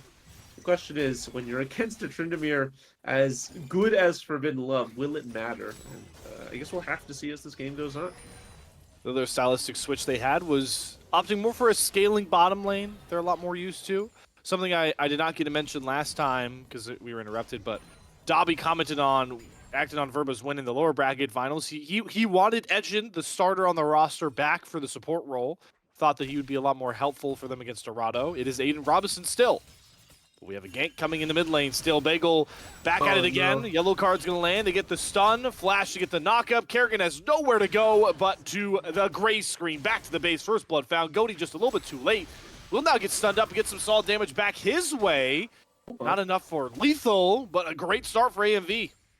Yeah, I'm not sure about that flash right there by Kerrigan. I know you have your jungler nearby, but my friend, that is a Xin Zhao. Maybe the king in the jungle of sticking on you like glue. Not a lot you can do about that. And Indeed does get knocked down, loses both of their summoners as well because of it. And that early kind of tough stage that we were looking at for Intruder, looking a whole lot better right now. He's going to take a bit of a chunk. But again, I just don't know if you have lethal right now, especially through the wave. Both junglers just hanging out, making sure that neither of the mid laners are going to fall. And Kirkin has the ability to set up a pretty good freeze right here, but Intruder does have teleport, so it should get broken. How rough does that feel, though, for Goaty? Cancels that back, gets poked even lower. Timers are going to be at a real disadvantage at this point, but what you got to watch for with A&V, Des talked about a lot, is their global presence on the map is what's really going to try and sing them home. And I'm curious for how long it takes. I mean, we don't have Ultimates online yet, but once that Destiny comes around, once Stale Bagel cashes in that first blood, how much rougher of a game does Carino have a reality shift for? Azam has to be careful here, recognizes the danger they're in. Once Forbidden Love hits 6, you are crazy if you don't think that's a tower dive right there. And so he's going to back off, just a little bit too concerned, although sticking around right now. I really feel like Azam has to really be careful here. This Tryndamere has 6 now. Oh man, I was channeling the back, decided against it, and that's gonna cost them a full wave. That indecision right there. Yeah, that's a tough position to be in. Doesn't have TP either. Yeah, Yeah. that's rough. Important thing I was going to bring up there. No teleport's got to walk all the way back here. And this is what AMV like to do. This is what we've seen from them across all their lower bracket wins. Is they have Stale Bagel indexing towards one of those two more lower-sided lanes on the map and let Forbidden Love cook. The question becomes, is this enough to get over Dorado Gaming? Because they're going to be pretty comfortable turtling a lot of these lanes, I feel. Yeah, for them, it's literally just about scaling up. You've got a Talia, you've got a Smolder, just got to get to this late game. And Hazum, man, it's just 2 games in a row, isn't it, Slayer? Of just the bully Hazum game. Kerrigan has to be careful, is on vision to be able to get out pretty safely. They are going to get the Dragon, but again, this Rumble is just getting further and further put behind. And keep an eye on where this ends out. Is Stale Bagel on your mini-map, along with... Oh, hold on. You sure he's behind? Because he just nearly stat check Forbidden Love, who has to burn the Undying Rage to get out of that trade. That's a lot of space given back to Azum, though, with no teleport for his lane counterpart. Yeah, and almost more importantly, that means that the ult is down, and I won't believe it. Yeah, Hazum did not use ulti right there, and so feeling comfortable. Uh-oh. Ooh, there's a great seismic shove. Intruder's caught, has to burn the flash, and goes. Goaty gonna flash the yellow card. Sinks through before the Q, and now Goaty's a bit caught. Stale Bagel jumping in, but look who shows up. Hazum looking for revenge on a Stale Bagel. Will get to kill the fadeaway Q from Intruder. Somehow fighting a trade, though. Yeah, make sure that A and B doesn't fall too far behind off of that play. I really like how this mid jungle presence has played this early series so far for DOGG, and pays dividends right there as well. They're able to get a kill, but like you said, the fadeaway Q from this Twisted Fate ensures that they don't fall too far behind. But we're starting to see signs of life from DOGG. It feels like they have a slow start, at least in the first game it was true as well. But they really start to ramp up into the mid game. So far doing a good job of that right now. Not down too much gold, like you talked about, have an impact on those neutrals, so certainly sitting as comfortable as they want to, but this is the part of the game where it should get really hard for someone like Takrino to play. Destiny's available, Intruder has a bit of gold in his pocket, Forbidden Love's going to keep hankering Hazum, as you can see. How much more of a lead can AMV push in this tight window they've got? That's Ghost out of Forbidden Love, just trying to proxy the wave. A little bit too concerned about this damage that Rumble can deal, especially without the Unstoppable. So, decides to use that Summoner, but it shouldn't matter too much. Keeping an eye on the Smolder stacks, it feels like Karino's doing a pretty good job so far. I will be the first to admit... Oh, hold on a second. Ooh, there is a big rumble into the seismic shove, and Dying Rage pop of Forbidden Love only delayed the inevitable, it feels like here. Nobody getting close to him with that ult popped. Great run from Kerrigan. Hazum gets some revenge bot side. Might get a little crazy here. Mom dropped down. Goaty on the flank. If not, a Viper walks right into a Wukong and finds death. Goaty with a great gank. Great charm coming through from a coat as well. Aiden W. Robinson. Is Aiden W. dead? Yeah, and if they can give it to the Smolder, they will not. They give it to the Wukong, which I actually, thinking about it, don't mind. The Smolder will get strong no matter what. You need this Wukong to be able to frontline. I feel like Smolder does well with kills, but does better with stacks. I was just about to mention the stacking. 72 feels like a pretty good place to be in with Smolder at 9 minutes, but again, I'm not a Smolder expert. Well, Stale Bagel. And the flank coming through for this TF. Intruder doesn't get a yellow card off. Goaty goes for the re-engage. Far too low as Intruder, but they find the shutdown. Hypnotic Viper sinks home his revenge onto Goaty. Stale Bagel looking for more, flashing forward onto Marcotte. Gets another swing of the spear. And just like that, AMV have an answer on the bot side. A little over-aggressive right there for DOGG. Dorado just biting off more than they could chew, fighting in their jungle without vision, and they were outnumbered, outmanned, and out-ultimated. And I'm not ultimated? I don't think that's a word. The point is, they just didn't have the juice in that fight right there, and they paid for it dearly. They lose 2 members. They gave over a lot of gold. And what it looked like a pretty strong mid-game right there for them quickly takes a negative turn. That would have been huge, right? Because we keep harping on it, but this is the window where ANV have to establish some sort of bigger lead with their global presence. And the game's pretty dead even. Once again, it's Carino that is just 0-2 waiting to get into that scaling point. Might have a catch though onto Hazam. Goaty is here once more. Top laners, jungler slugging out. We have a teleport in the background, but still Bagel far too low. Goaty has the item advantage. Gonna pick that one up, but Forbidden Love finds a trade. Both mid laners now show up. Seismic Shove won't land. A.W. Robinson here as well. Now Goaty's caught. Forbidden Love slamming down the sword. Gets a double. Slices into a flash slow onto Kerrigan, who has to flash himself. And Forbidden Love doesn't want to push it, but this Tryndamere is angry. Yeah, just a repeat of that bot play right there. Again, just fighting over what feels like nothing. And they don't know where everybody is. They don't know the numbers. They're just trying to, they think they win, but Aiden Robinson was there making sure it was uneven. And again, you lost way too much health early on the Rumble. Sure, you get the trade kill onto the Xin Zhao, but it's not nearly enough. Forbidden Love has ultimate, so not really in any danger. Doesn't even have to burn it. But again, it feels like Dorado, they're just a little too overzealous right now. They don't really have the damage. Oh, no! Oh, Hypnotic Viper. Battle of the That's a scaling horror. ADs. Carino gets it. Finding that something anytime soon. Still, Bagel is hankered on his take of the Void Grubs, but he nearly has Kerrigan dead. Kerrigan able to lip away. Now Hazam has the flamethrower spitting free, firing onto the Xin Zhao. Seismic Shove will land. Kerrigan to make sure Hazam has no issue picking Stale Bagel off. This is kind of disgusting League of Legends right now. Slayer solo kills on 80 carries, 2v1s with the jungler where my jungler is not on Void Grubs. This is not optimized League of Legends. I think you show this to a Korean and they might cry. At the end of the day, though, it still is Summoner's Rift, and so we have to look at this and decide what it means for us. As Em's gonna have to kite away, and those early scuffles right there that are great for Forbidden Love, who's in a good position. Hold on, I might have to stop here. Well, there's the charm, the knock-up. Aiden Robinson does flash away into a Cyclone, but the damage is in there. Potential turn coming out as well. Destiny dropped. Intruder doesn't like his odds, though. Won't go forward. Just happy his bottom lane survives. Yeah, I like that decision right there from Intruder because Kerrigan has ultimate, so it's going to be 3v3 or 4v3 in the bot lane. You're going to be outnumbered. Sure, you get there a little bit quicker. Maybe you knock someone down beforehand, but Talia's going to ride her wall all the way there. Instead, wait your time and Hazam. Okay, he flashes away from the knock-up. Kerrigan here for support. Uses that Weaver's Wall. Intruder comes over as well. No. Good stun on a Forbidden Love who tries to slice his way forward. Everybody walks away. Dorado doing a good job surviving these bouts from A&V. Yeah, this is a weird one, Slayer. It's a lot weirder than the first game, as Cody, I believe, wasn't able to steal it. Oh, Kerrigan. Ooh, good seismic shove, though. Marco gets the double knock-up, looking for a big turn, and the numbers are here. Are the kills going to come through? The Undying Rays Forbidden Love drops. Cody likes his odds now, swings the staff, shut down galore. Hazam chasing onto Intruder, has to flash away, and AMV have to tail it out to high heaven. Hazam almost caught a stray card to his death right there, but instead, they get a 1-for-0.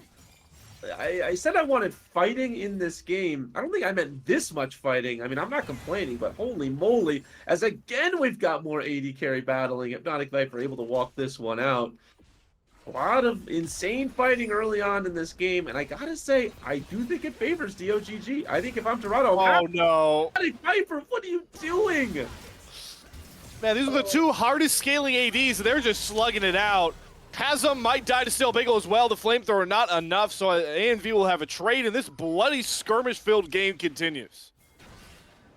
Able to get one in the top side onto Hazam, making sure the Xin Zhao still will be strong, but man, if I'm A&V, I'm just thinking, this Aphelios gets left on the side lane for 2 times, and both times he gives over kills to their Smolder, puts himself further behind, gets this Smolder further ahead.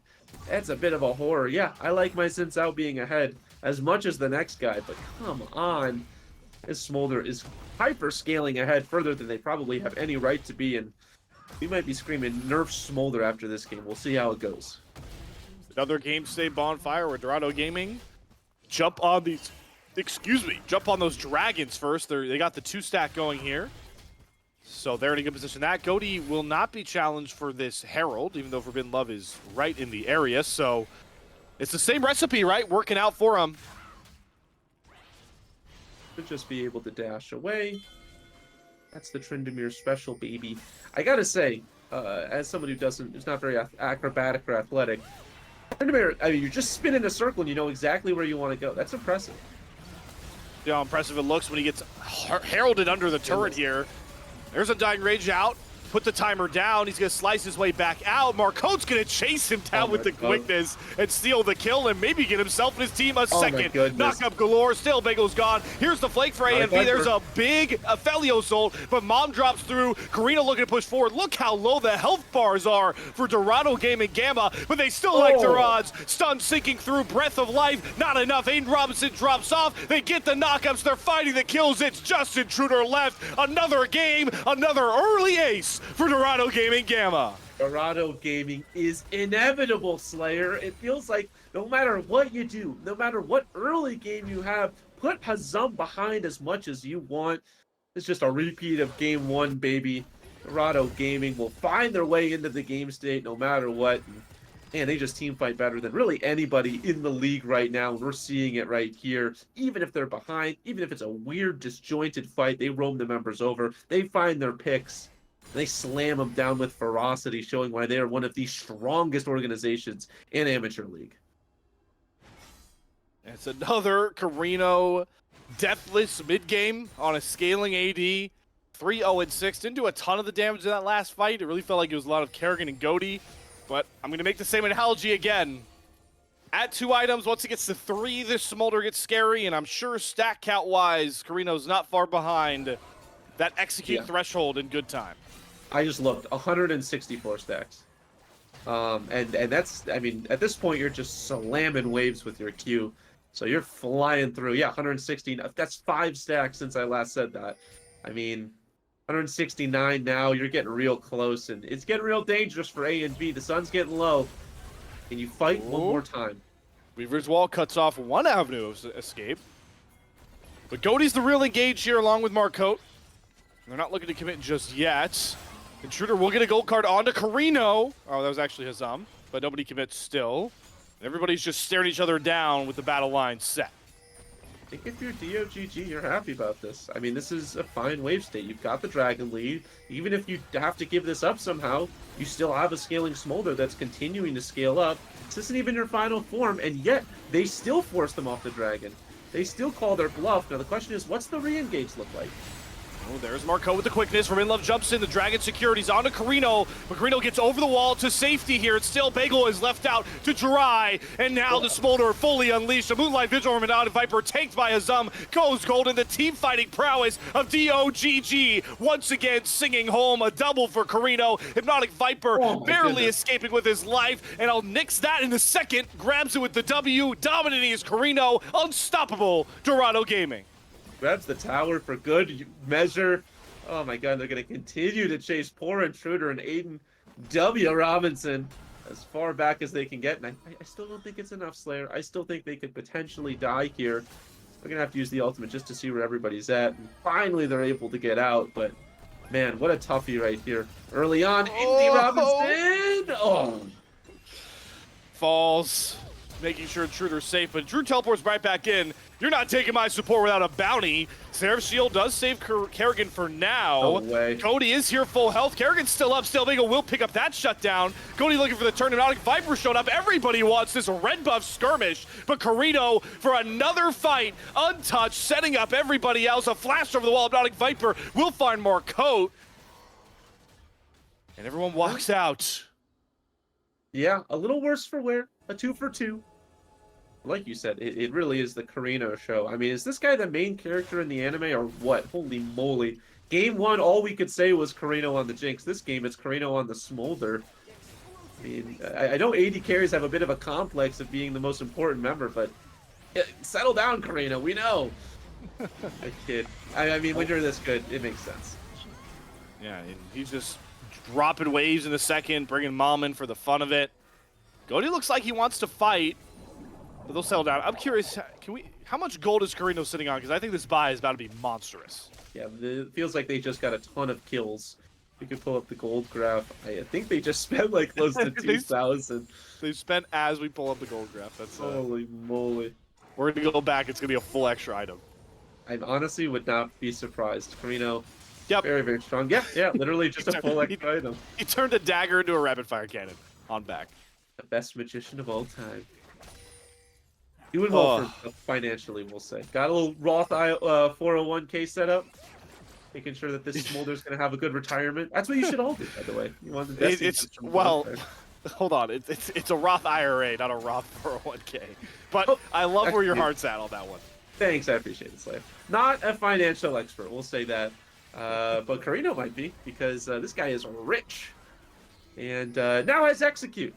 If you thought that this Smolder was scary before, welcome to Smolder 1 month ago. And yeah, when you're this strong, screw it. I like a Baron as much as the next guy. Let's do it. Kerrigan doesn't have teleport to get over to the Baron. He is matching Forbidden Love on the sides. Like you mentioned, this 4-man Wrecking Ball with Carino and Hazam alongside Goaty should be able to just shred this. Kerrigan has come over with the Weaver's Wall, and now Goaty's looking for an engage save. Hypnotic Viper pinned. No cleanse will save him. Goes unstoppable. His Goaty still. Bagel once more jumps into 5 alone. Too easy for Carino. The Baron turn inevitable now. Yeah, I was a little questioning about that. I wasn't sure if I loved the play to get off Baron there and go for a fight, but when you get such a good engage onto Hypnotic Viper, where's the rest of the damage coming from A and V? Forbidden Love was not in the fight. Intruder is just a gold card bot at this point. And so once you get that, once you knock down that Aphelios, easy pickings. And again, they're just forcing them off. They said you can't even get close. Forbidden Love takes a little bit of damage, should feel okay. But in a second, they're going to recognize, yep, that's the Baron down. My opponents are purple clad. And the timers here are just even more rough for A&V because it's a minute to Mountain Soul. You got Baron now on Dorado Gaming. They don't have any teleports up, but they still can sort of spread the map, get these waves shoved out. They've got top going for themselves. They're going to just index bot and mid. And now you have to deal with Baron minions pouring down those waves, and how can you even set up vision for this dragon?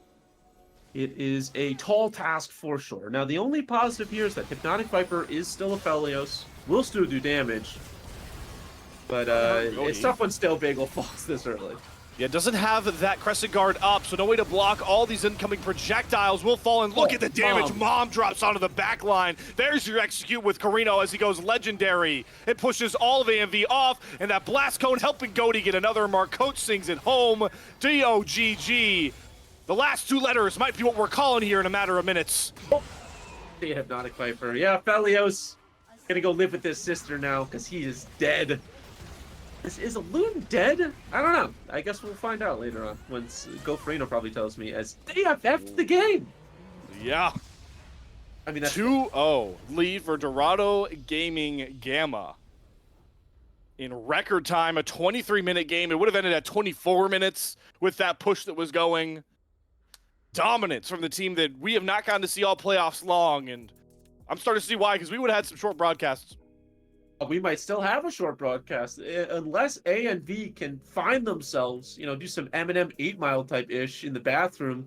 I don't know. It might just be raps. We'll have to see. I'm loving what I'm seeing. I'm loving what I'm seeing out of Dorado so far, though. It feels like they come in with a strong game plan. They recognize, hey, we're not going to slam early, but we are going to slam mid and late. And they recognize that their strongest lane is bot lane. If I'm acting on Verba, I'm throwing all of my priority into the bot side. I recognize that Forbidden Love has been this incredible player throughout this playoffs, but you got to recognize that Carino is deathless throughout this series, and it's not just like I'm a Sona deathless, I haven't really done anything. This is double scaling 80 carry deathless with the 1 death. Thank you for bringing that up. I forgot about the Jinx death. Still though, to go 1 death on 2 games and playing 80 carry of all roles. Yeah, no, it's pretty unbelievable, and the damage they pump out is pretty insane. So if I am A and V, I'm the Acting on Verba coach right now. Hey everybody, I'm the Acting on Verba coach. Let's throw all of our resources at the bot side. And hey, worst case scenario, that's it your entire season. No pressure, right?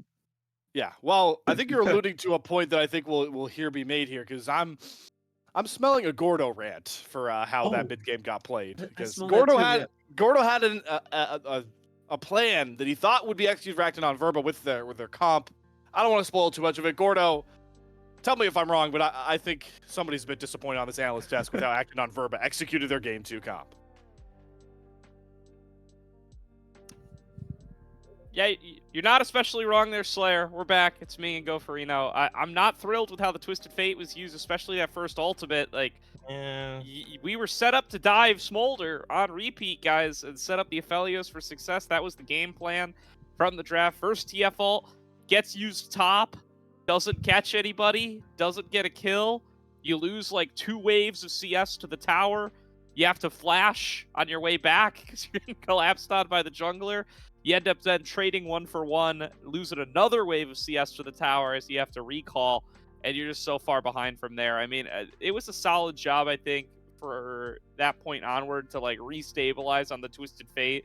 It didn't completely take Intruder out of the game, but I think it's just the start of, if you imagine an alternative world where that does get used bot and that does get used to set a Hypnotic Viper ahead, maybe some of the solo kills don't happen. Maybe they aren't so far ahead for Carino, and it's a happier game state. And that's what you drafted for, guys. So, yeah, I'm pretty disappointed in how the 2F got to be utilized. Yeah, the Actanon Verba comp really kind of wanted to press the go button there. And they also had the split push angle, but the Tryndamere not able to get enough gas in the tank to really just become that degenerate split pusher, as it sounds like we have replays ready. Thinks that's what Chippy was saying. Oh, speak the devil. This is the first one we had. It's a bit of a long one. Well, it's a very eventful one because we're going to be going across the map. Starts off Carino just getting a solo kill here in lane. I think they got 2, nearly 3 that game here as the Smolder. Keep in mind, this is pretty early game too, and this is off the back of a great play top that got a 2-for-0, or a 2-for-1 in the favor of Actanon Verba. But Stale Bagel was kind of left alone on these grubbies here. Means that they are prime pickings to just kind of finish off here by these 2 solo laners. Definitely cuts it close, that's for sure. But the fact that Dorado Gaming are able to get 2 grubs here, stop the potential of that 5 or 6 grub stack, and also grab the dragon and a solo kill, it really just put them off on such a great foot this game for their scaling threat in that bot lane and just general map presence. It really did, and it meant that they were really well prepared. I mean, they never even got to the fully stacked Smolder.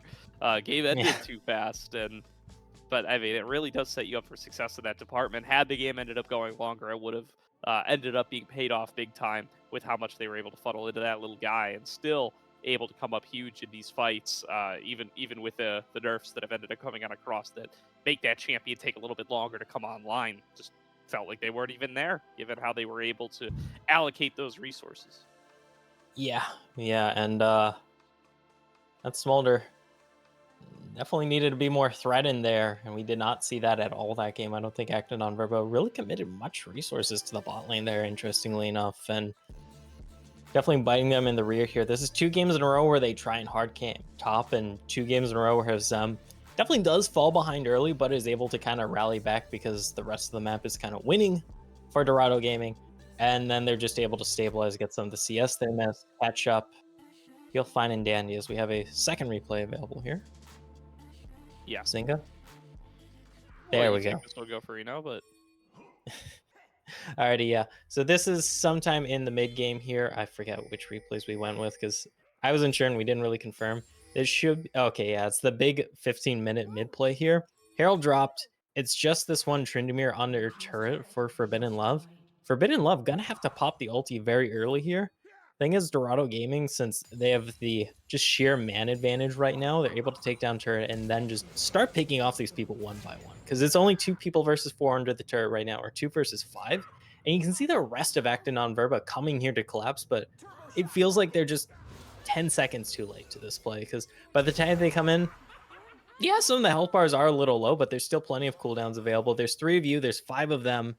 What are you going to do to walk into this? Like, it's TF Melio Aphelios. You can't really walk up to this without just getting absolutely popped. Would you look at it? They walk up to this, get absolutely popped. It's just a almost clean wipe here. 5-for-1. They got turret and kind of just control the game off of this. yeah, I mean, you can see the dream there in the Aphelios' eyes, right? You got that Inferno, but you see all the low health bars and 5 members approaching towards you. You believe that you could do it, that you could make the outplay happen, but you get snagged by the grand entrance from the Rakan, and Hypnotic Viper ends up going down from there. And like you said, just a little bit desynced on where that fight's getting started, not quite having all 5 members together for once the fight actually breaks out, and ending up dropping down at that point. Yeah, and I don't know. Had Acton on Verba been there to collapse a bit sooner, maybe it works out for them, honestly. But that's not the case here. And right now, it is series point for Dorado Gaming Gamma. Yep, and an unenviable position to be in for Acton on Verba here. You got to fire off 3 in a row if you want to be able to stabilize and be able to come back on into this game and into this series.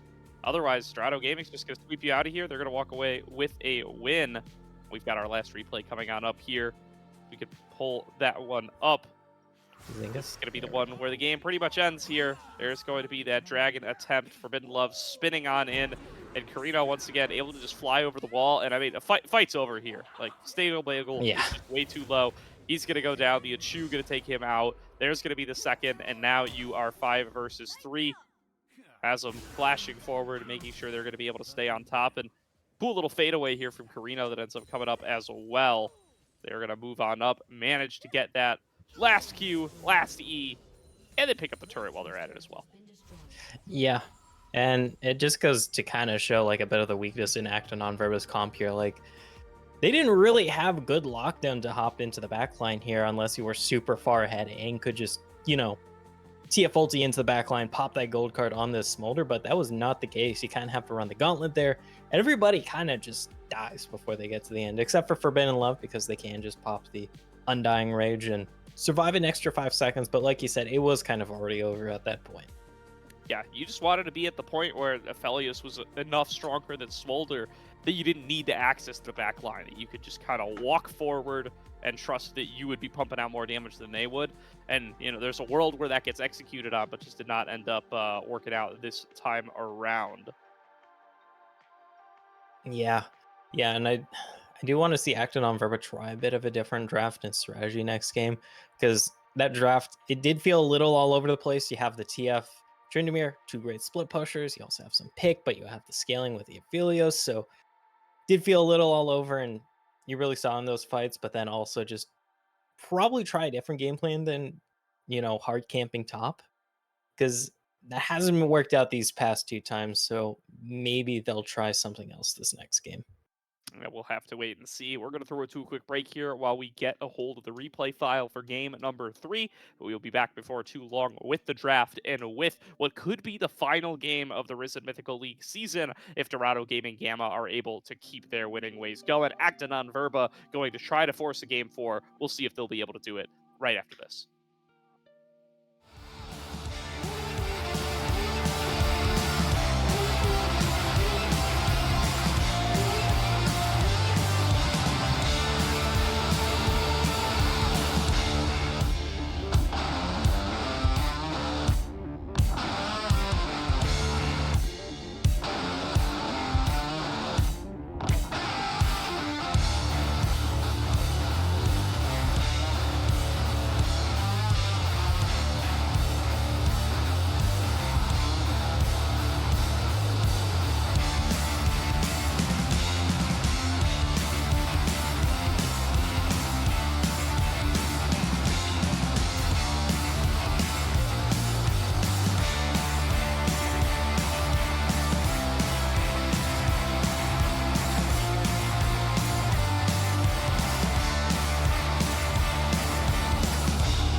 Welcome back, everybody, to the Risen Mythical League. Quick break there as we are getting right back into it. Game number 3 between Dorado Gaming Gamma and Acta Non-Verba about to get into the draft here before too long. We can take a look over towards these fearless bands now coming in for the second round, and just a few more selections taken off the board, a few more meta picks that can't be gone for, but and I'm gonna be honest. I think both teams have been busting out some surprises in this series, but it's just gone Dorado Gaming's way every time. Yeah. Yeah, and a lot of it just comes down to their macro. I feel they've been able to play the map just one step better than Actin on Verba and just kind of really claim their rewards, especially with just being able to get their bot and mid side of the map ahead. Working out pretty well for them. Yeah, definitely has. And with that, we're gonna kick off draft number 3 here. See all the champs disabled along the sides underneath our pictures. We are not quite in full Varus disabled territory yet. We thought we were going to be, but the Smolder pick ended up coming on through. That Wukong ban no longer necessary. Let's see what pivots want to come on through here for Dorado and ANV. Yeah, and with the Smolder being picked last game, that does still leave a lot of power pick ADCs available for Dorado Gaming. Which is kind of interesting. You know, they still got the Varus, they still got the Kai'Sa, and the Senna, if it wasn't banned. Kai'Sa's so getting buffed next patch, by the way. How crazy is that? I mean, she's kind of good in pros hands, but in most people's hands, it's kind of like whatever. And it's just like the 5% AD ratio buff on Q, so it's like, I don't know. This isn't even. I watch so much more than I. This isn't even a video game to me anymore. This is like a. This is a show. This is something I watch other people play. So, I mean, I don't know. I'm only thinking about the Kai'Sa in pro hands, where she's got a very moderate, very respectable 12% presence, and they're gonna bust her. I hate that champ already. So, LMO. Yeah, I know writers are talking about she kind of has the issue of being way too popular. So even when she is kind of bad, she still picked a ton. Yeah, she is insanely popular. Bit of a flashy doing everything. That's my problem. I don't know why this champ needs to have. I don't know why this DPS burst champ needs to have a really long range poke as well, but yeah, take away AP Kai'Sa. Whatever. That's what just, can you do? I hate AP Kai'Sa. You just press W, press W, press W. It's like, wow, cool. You killed me with 2 Ws. How skill intensive. I don't know. Maybe not put the 75% CD refund on it, but that's just me. Dorado Gaming though, gonna be hovering the Varus here. They don't have to lock it in because of course Acta Non-Verba did pick the Varus for themselves, and it's gonna be the Shins out here for Dorado Gaming. Not bad, not bad. So they're going to snap that one on up. Already fearless away from the other team. I always note when this happens because this means they value having. They would rather effectively give first pick over to ANV because they could get Xin Zhao in phase 2 if they wanted it, but they decide they don't want to blind something. They would rather just snatch up the Xin Zhao here, or they're not thinking about the impacts of fearless. That's possible as well, but. Yeah. Assuming that they are thinking about the impacts of Fearless, that must mean that they would really rather just see what ANV is doing first before making any selections. Yeah, that's probably why they locked in the Rakan here. A little interesting because, like you mentioned, can't be locked in by Dorado Gaming. So the answer going to be Kai'Sa. Alrighty, does fine into the Xayah because you're both relatively similar range. And with the Xin Zhao jungle, it is a bit more of an angle to go for the AP Kai'Sa build that is more popular. We'll see, because it also does very depend on your mid and top here. The Renata, though, actually going to be picked. I mean, the Renata works very well into the Rakan because if you're fast with your hands, you can just handshake the Rakan out of the grand entrance engage. That and, of course, the hostile takeover just so potent because a Rakan that's a sitting duck is a Rakan that usually dies very quickly. Yeah, definitely have that opportunity to try to take the power away. See what the hover is coming in for Acta Non-Verba. Showing off that Taliyah. They're going to lock it in for themselves, knowing that it's not going to be available for Dorado. Now they have a chance to pinch the mid pool once again if they can find themselves a selection that creates a winning matchup for Intruder over Karrigan. Yeah, Taliyah is a very strong backline here. Going to be providing a lot of damage and some pretty damn decent scaling as well. So Acta Non-Verba probably going to be looking at Steel Bagel to lock in a just kind of generalist jungler that can get him some momentum early here with some ganks.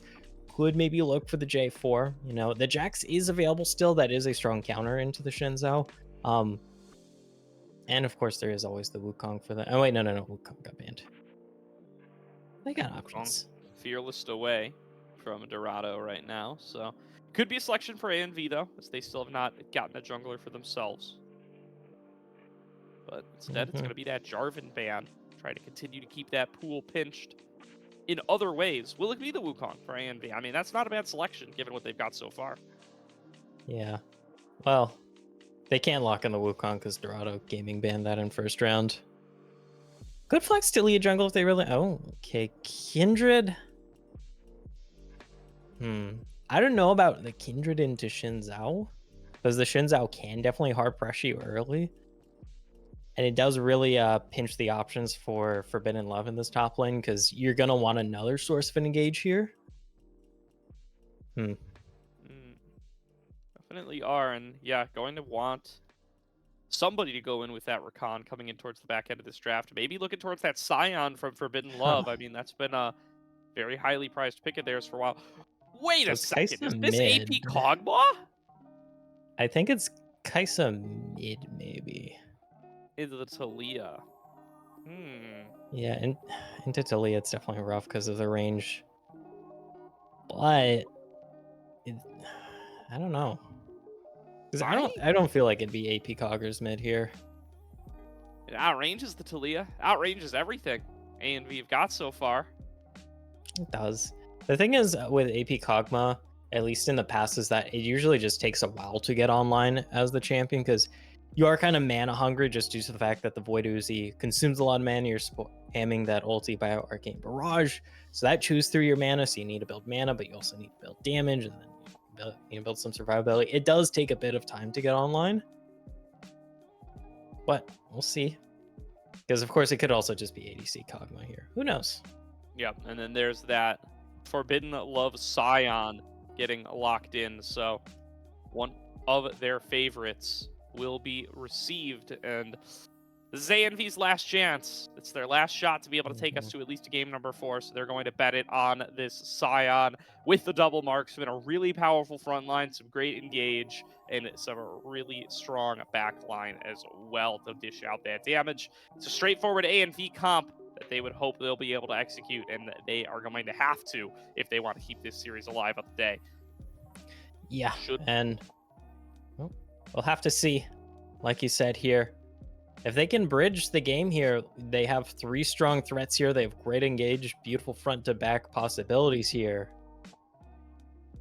But if they falter and it takes too long for the scaling to come online, they might just get poked to death here by either the Kog'Maw or the Kai'Sa, because one of these definitely going the AP route. Yeah, and with that said, we are ready to get into game number 3, so let's send it on in. Slayer and Bonfire, take us away.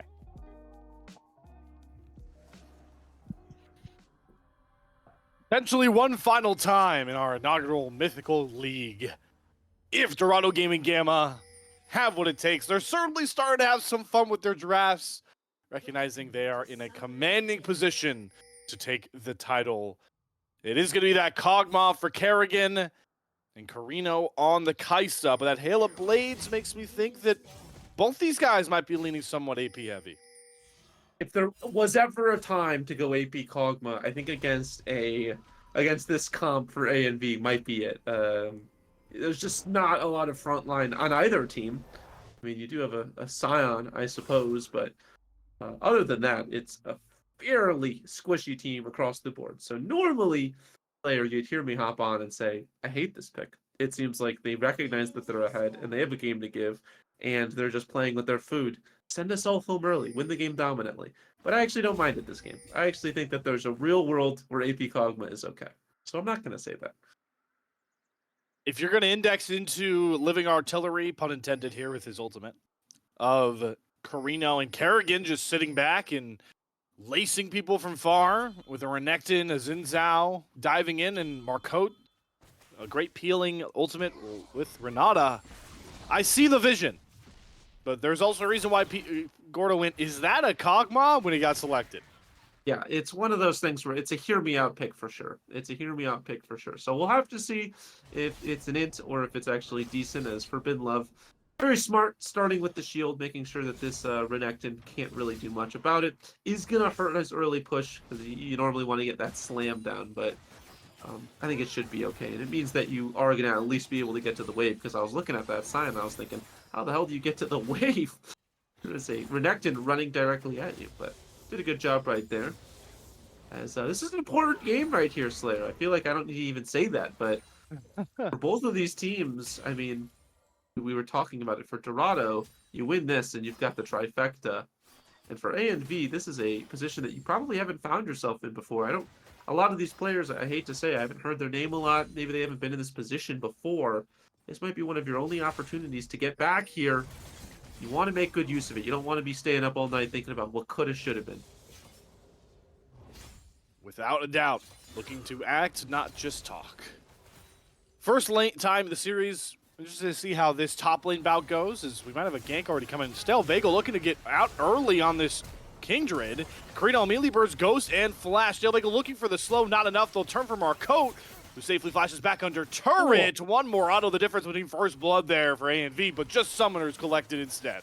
Yeah, but a lot of summoners at that. I will say, though, Hypnotic Viper also burning both sums to just try to get onto them. Stell Bagel also burning Flash. So, yeah, it feels great that you're able to get those summoners off of Carino, but at the end of the day, it doesn't mean a lot. And Hazam, I think, should be able to just stun. Doesn't even need it. So we were wondering, what does this top lane matchup look like with Hazam having the better side of it? There you go. Answer already. Yeah, I know in the last game, I gave a plea to A and V. I said, focus on the bot side. You know, you've got Forbidden Love, this incredible top laner. He can, cook by himself. Turns out that jungle pressure was doing quite a lot, at least early on, for Forbidden Love. We'll see if this Sion can turn it back around, because I think the last thing you want is a fed Renekton running at your backline carry. So we'll have to see if Forbidden Love, I mean, we haven't really seen it so far this series, and I feel like we haven't really seen it for A and B quite a lot at all. Indexing bot side. We'll have to see how Forbidden Love does with that extra pressure. Certainly is what was asked of them in game number 2, before things got murky. Gordo kind of talked about it on the desk. Feels like, at least in this league, when you opt for bot side pressure, you win more games. I mean, 80 carries, no matter how much they get nerfed, they're still 80 carries. You let them get too crazy, even in the highest levels of league, it doesn't matter. 80 carries are kings on the Rift. Always need to pay them the intense pressure that they deserve. Ooh. Great cancel on the dash. Hazam does not have Flash up. Will turn and stun Stell Bagel, but the kill will come through. No mark, but an advantage to this Kingdred nonetheless. Yeah, a big kill to get right there. A and B have been the early game team, it feels like, so far, and they go back to old reliable, getting Stell Bagel into the top side. Get a nice toast on it, we'll say. As now, he's going to just try to do the Void Grubs, and obviously, you'd imagine it's going to be traded out for the Dragon. Classic Season 14 trade that might become a different reality in the next hatch, as they are going to actually space out the timers for when Void Grubs come on the Rift and Drake comes on the Rift. So I'm not going to be able to make this same joke all the time anymore, and I'm actually happy about it. Well, we'll also have to see if the Xin Zhao actually does index towards that Dragon, because right now Goaty's still hanging around at... Seismic Shove lands. Yeah, Kerrigan's fine. And indeed, Goaty... I was just going to say, Goaty does end up getting on the Dragon. Yeah, I was just going to mention that that does give him some mid-pressure back if Stell Bagel wanted to come all the way down here, but it's a big risk that few junglers rarely ever take, so... Third game in a row, Dorado Gaming Gamma. They grab first Dragon. Feels like that has been one of their win cons throughout this series. One of their many win cons. Just constantly putting pressure on the Dragon, stacking, forcing A and B into fights they might not normally want. As Forbidden Love, bit of a Scion Classic right here, but you need to get the wave and do so. I mean, it's good that you get the wave. You stop this Renekton from being able to push out, I suppose, but this is my issue with this tech, and I could be wrong. I'm sure a Scion enjoyer that knows this a lot better than I could tell me how wrong I am. does this not just give Hazam the ability to roam around the map if he wanted to? I feel like Hazam just has free reign. It does actually really deadlock a top laner into staying there because your waves, you lose waves quicker, right? With them coming into turret instantly. Yeah. So you not only lose your ability to push into a turret, but if you're not answering those waves, you lose them a lot quicker and you just lose a ton more experience in gold a lot quicker as well. So it kind of just locks Hazam actually to stay top. All right. Well, now I know. I appreciate that. So a little bit of a Baus educational experience right there. To be honest, anybody that's freezing your wave like that doesn't just have to be a pesky Scion. Yeah, it's true. As Hazam thinks that this Scion could die, and I think that Okay. Forbidden Love thinks that he can get the wave one more time, but he's going to die for this. And question he didn't is- get the entire of the wave, so... Yeah, the question is, how much time can he waste? He does get the slow there. I wonder if he's actually just trying to stall out for execute, because I think it's like 15 seconds that he's gonna have to stall.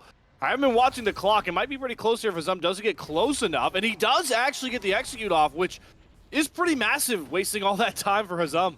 Yeah, Hazam's going to lose a wave because of that, and Forbidden Love gets most of his, so... Pesky Scion Tech online, doing a good job of being as annoying as he can be. Can he carry the game?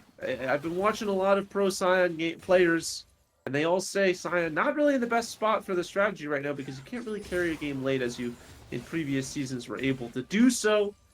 We'll have to see if this Scion can get as tanky as he wants. Does have to build fairly split Kog'Maw and Kai'Sa, about as split AD carries as you can get, and this bot lane could be in trouble, but luckily Stale Bagel is hanging around here. I'm going to ask production real quick if we can get a look at Stale Bagel.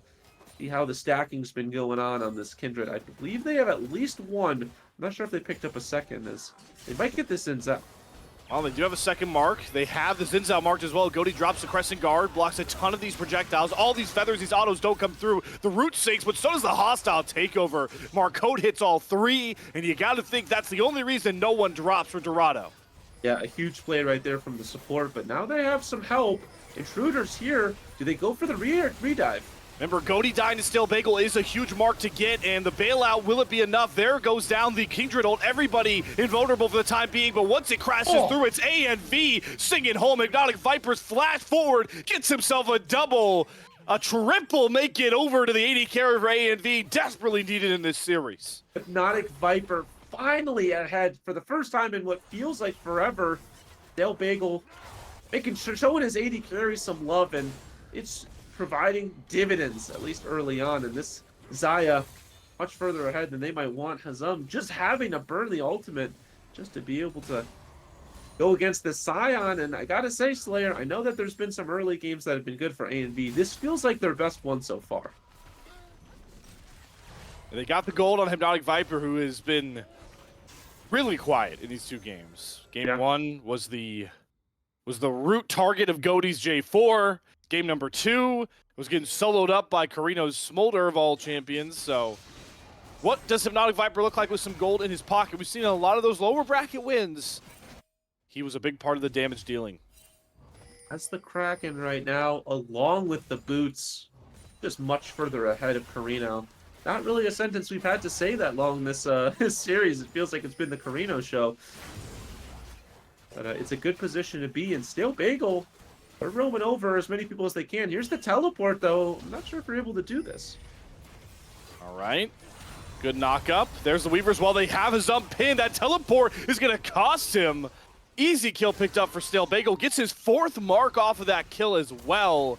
Who's Kindred very much so online, but Vrindla is looking for more. Gets a slow onto Goaty. Has the Crescent Guard. He's going to use it for the knockback.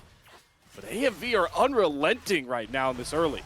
Yeah, and they're going to get all of the Void Grips as well. And so this Scion's going to be a big problem later in this game. You ignore him, just going to take all of your turrets. And if you go to fight with him, it's going to take at least 2 members to do so. Forbidden Love, you look at that KDA and you might not think so, but I have a feeling this Scion is going to be one of the main pressure points as this game goes on. Scaling definitely there for Action on Verba. That's not a concern this game. Don't have to deal with as bad of a hyperscaling AD carry as before on Carino. All 5 kills are on their double marksman setup. Excuse me there. So, and 4 marks on Stale Bagel is actually Oh. huge. Oh, we're back to this fun dance. Okay. I'm curious where the execute timer's at. We have no clue. But has Forbidden Love done it again? He gets the shield up to delay it further, and of course he has. Just tormenting Hazam with these executes. Yeah, Hazam had flash. I mean, potentially you go for that, but then you have to burn flash, and you still lose an entire wave.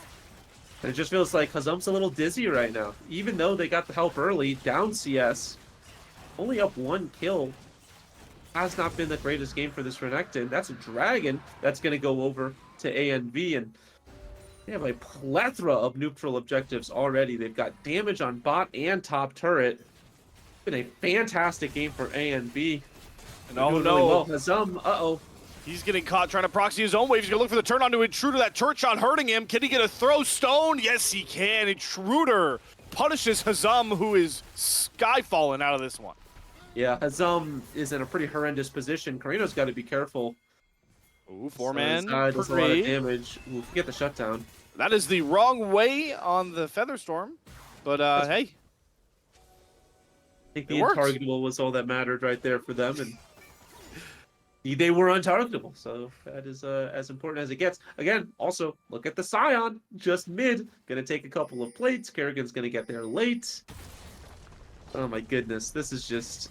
I'll tell you what, this is tilting. If you are anybody on DOGG right now, how do you play against this?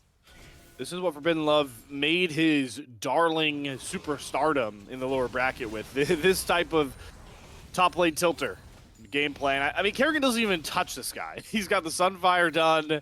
Kerrigan is behind. He's scaling up. He doesn't have an item. This is fun to watch in a competitive game. It is tormenting in solo queue. Yeah, it is incredibly frustrating in solo queue. I know both you and I have played a game together where there's just a split pushing threat, whether it be a Garen or a Scion, and it feels like no matter what you do, they just are able to get out or they execute, and they constantly have pressure on your base. So we'll see if that can continue for Forbidden Love, because the thing is, when you are side laning, a little bit of lack of vision, one split push too far, you give up all of that lead, all of that push. It is a very, very dangerous position to be in. Dale Bengal also extremely dangerous on this Kingdom with the range, though. Kraken already done. He's going to take his odds out with Goaty. Goodness. Living Artillery going to drop down. Not a ton of damage because Goaty's really feeling it. Drops Crescent Guard, but still Bengal's going to jump into the Crescent Guard to get the kill. Lamb's Respite was an insurance policy he did not need. Player, this game might just be over right now, as Intruder, I think, DC. Yep. Indeed he did. That's Well- tough with the capital T. Yeah, I mean, this is a replay, so it doesn't. There's no pause for us, and I don't know. I guess we'll have to see. We'll have to see what comes of it. You get the kill. I mean, that's decent, I suppose, but I don't know. I feel like this game might just be over early on. I feel like it's a really difficult position to be in for Dorado because you have a lot of early game with Xin Zhao and Renekton. And your late game isn't really hitting as hard as it can be. On the other side of things, is Scion's going to be a huge problem. And then you look at the Xayah and the Kindred, and oh boy, it gets even worse. Yeah, Dorado Gaming are relying heavily on being able to poke their way into fights. And that damage is not going to be there for a long amount of time. And their range advantage isn't really going to be there much longer either with the way Stale Bagel's stacking is going. I believe last look, yeah, he's up to 6 at 15 minutes. That is lightning pace. That is a lot. And these neutral objectives are going to go over to A and V most likely as well. That's a couple stacks more that you can grab. They're going to get this bot turret for the Rift Herald. Not a bad trade, I suppose. I mean, it's a turret for a turret unless they get both, but I don't know, that's probably not going to happen. So, not terrible. But that's a lot of Void Grubs, and they might actually get this second turret as well. Yeah, they have all 6 Void Mites, remember, so extra pop out of good old Shelly. Oh, yeah. And a mid-tier 2, that's so much gold.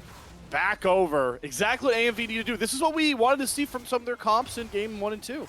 Yeah, and we said, it doesn't feel like AMV's playing the game that poorly. Just a couple of missteps has really 7th cost mark, them. by the way.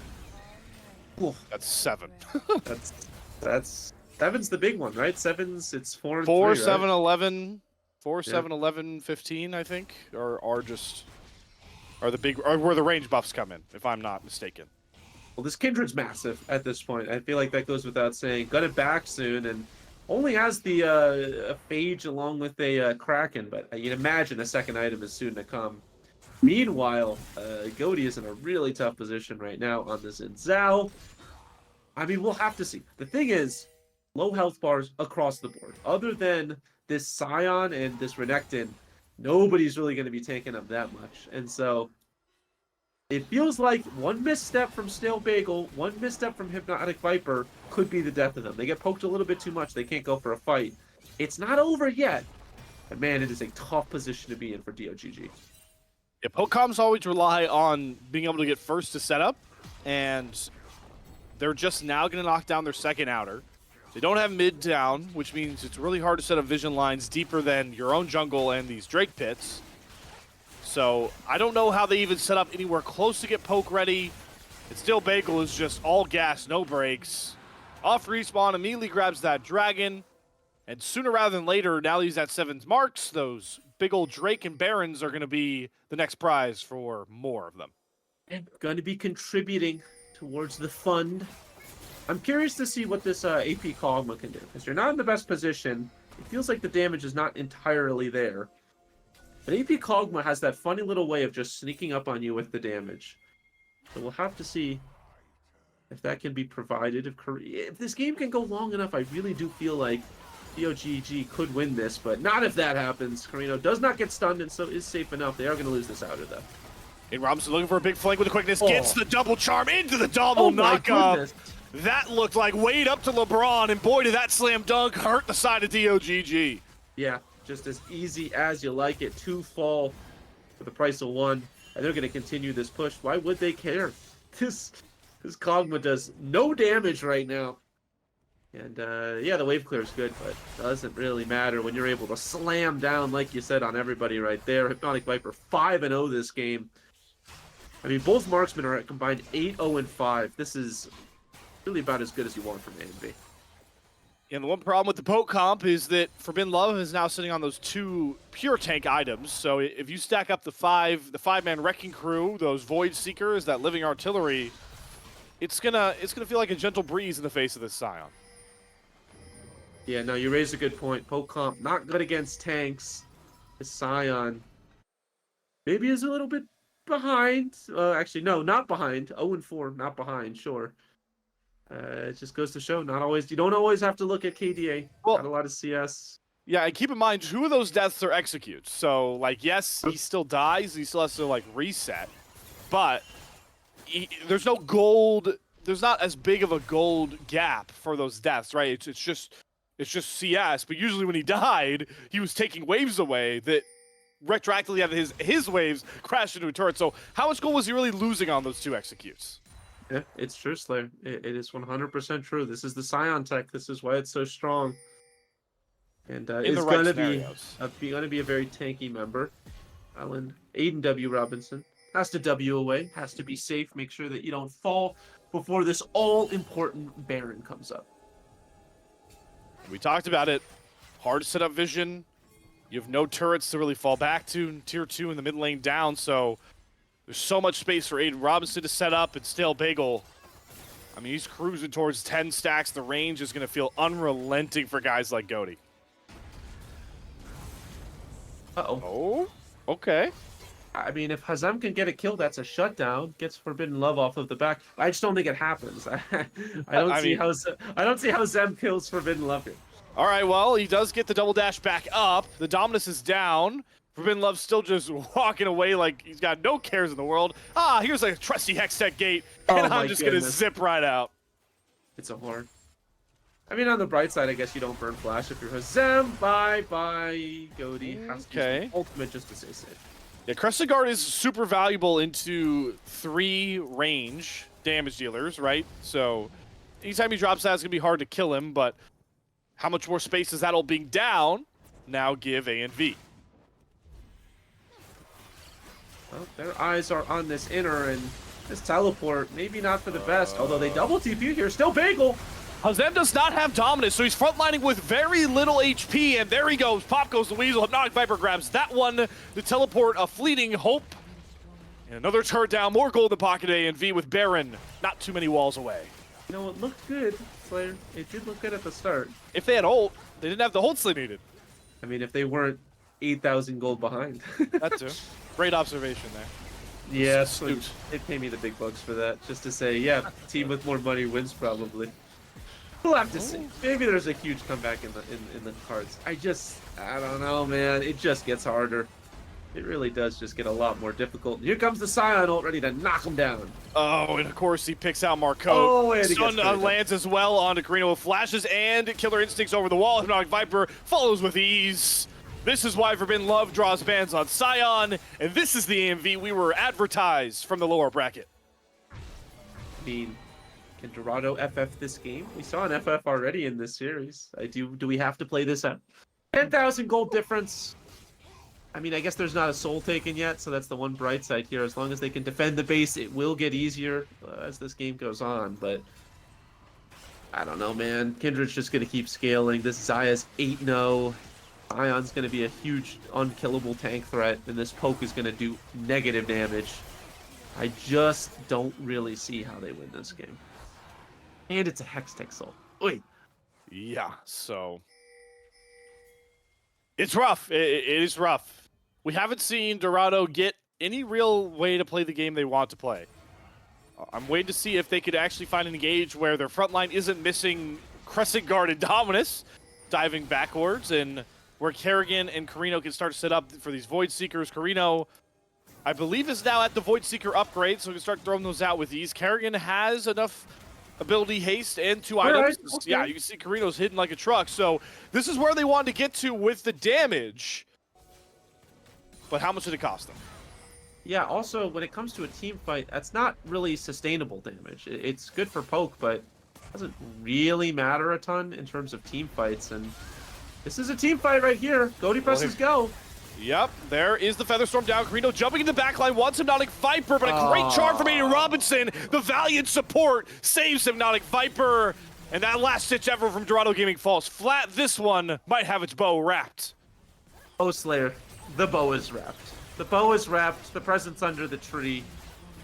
The children are patiently waiting for Santa. This game is over. Those Void Grubs are just running at the tower. They're going to grab as much as they can. Maybe they can't end right now. I mean, they have Baron, but it's falling soon. They're just going to grab as many inhibitors as they can before they do so. They're going to back away now, but they got what they came for. And then some. How many times do I have to say it? I feel like this is an A and B win through and through. What a bounce back game, though, for guys like Hypnotic Viper. Aiden Robinson was questioned how he'd be able to perform stepping into this team's roster late, very late into the season for Etchen. He's had a fantastic game on Recon. Is this the turn they needed? Because best of fives, even though it's fearless, they are so momentum driven. Yeah. No, you're 100% right. It is fearless, so they can't run this one back. I'm sure they would love to get the Xayah and the Kindred once again, but is no longer in the cards for them. But they're showing signs of life, and you know what? Gordo said it in those post-game screens. It's not like they were terrible early on, as Goaty's going to fall along with Azum. This might just be it. At hostile takeover, the only thing keeping the rest of them at bay, but here comes the trudging Scion through everybody, sets the knockups, everyone else knocks it down with the damage. A clean A&V game, desperately needed for their season. The most one-sided affair if you don't count the FF. And we might have a series on our hands in the Mythical Grand Finals. I would hope so, Slayer. Feels like A and B finally woke up to play. They're ready to go. I mean, yeah, they have the waves that are necessary. They get themselves a pretty dominant win. 26 minutes only needed to get this one across the finish line. And if you're Dorado, you're thinking, all right, don't let them get hot. They're incredibly momentum based. They made a pretty insane run through the lower bracket. You don't want to let them get hot, and they're getting a little hot right now, Slayer. Yeah, another point to bring up, don't want to steal too many talking points from the analyst desk, is by, I don't want to say for funding your draft, but, you know, experimenting with this marksman double AP artillery comp. they've now taken away some pretty key champions for themselves in Fearless, right? You still picked Renata and Zinzao. Not Renata. Well, Renata, yes, but Yeah, I'm more talking about that top side, right? You now lose Renekton and Zinzao for closeout games because you experimented with a Game 3 draft looking for the sweep. Yeah, I mean, I don't know if I can say this, but they kind of half-assed it. If you're gonna go crazy, you gotta go fully crazy. They kind of half-assed it. They kind of were like, if we have a couple meta picks, we'll see. On the other side of things, I mean, they only A and B only really burned their Rakan. Other than that, across the board, maybe Talia you would consider that, but other than that, kind of fringe picks. But I think Acton on Verba feels pretty comfortable where they're at right now. Dorado Gaming had some good game 1 and 2. Game 3 was a bit of a disaster. We have been waiting for A and V to cook enough in their early game to sing a game home. They did just that. And now you won't have to wait any longer to hear exactly what Gordo and Gofrino think about that win. Guys, do we have a series on our hands? It's looking a little bit like it, Slayer. I mean, we're going to game number 4. That counts as at least as second as far. I don't know what word I'm trying to think of there, but it goes close to as far as a series can go. 5 games would be the dream.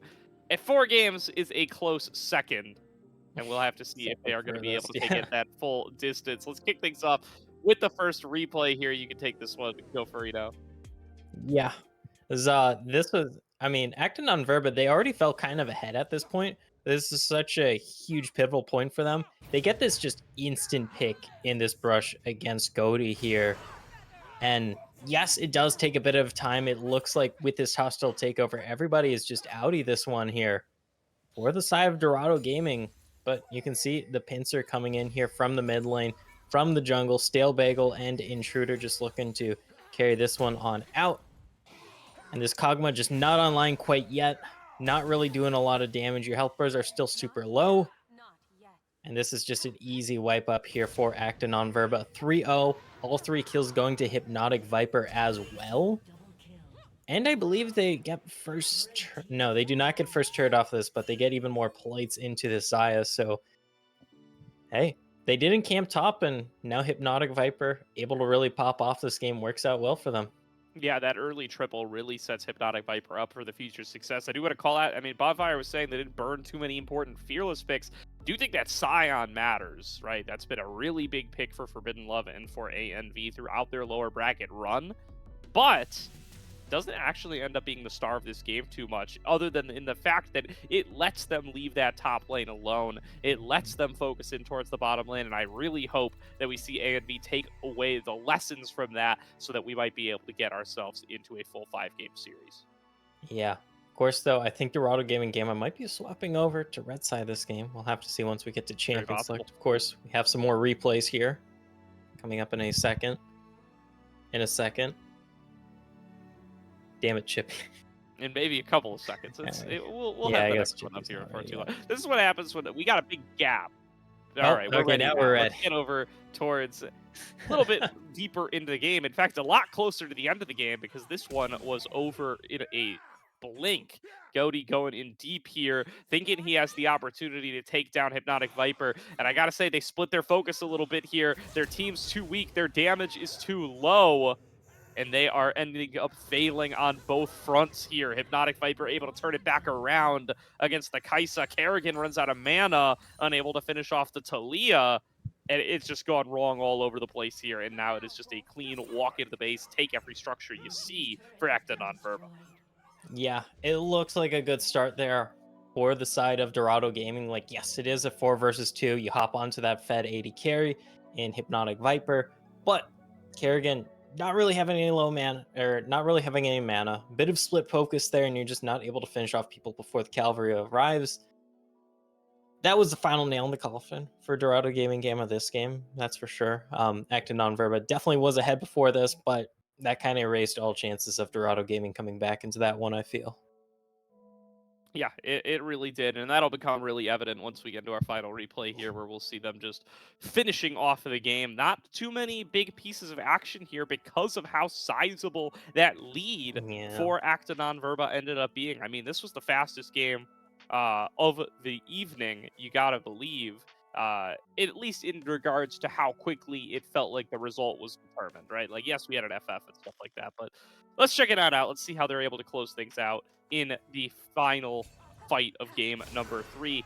Marching on forward, find that pick onto Goaty, taking him down. Hazim gonna be up next, and they buy a little bit of time with hostile takeover, but it's too little. A great drift in there from Forbidden Love, showing why he has so much experience on the Scion, and then it's just he's left and they're sitting ducks for Stale Big.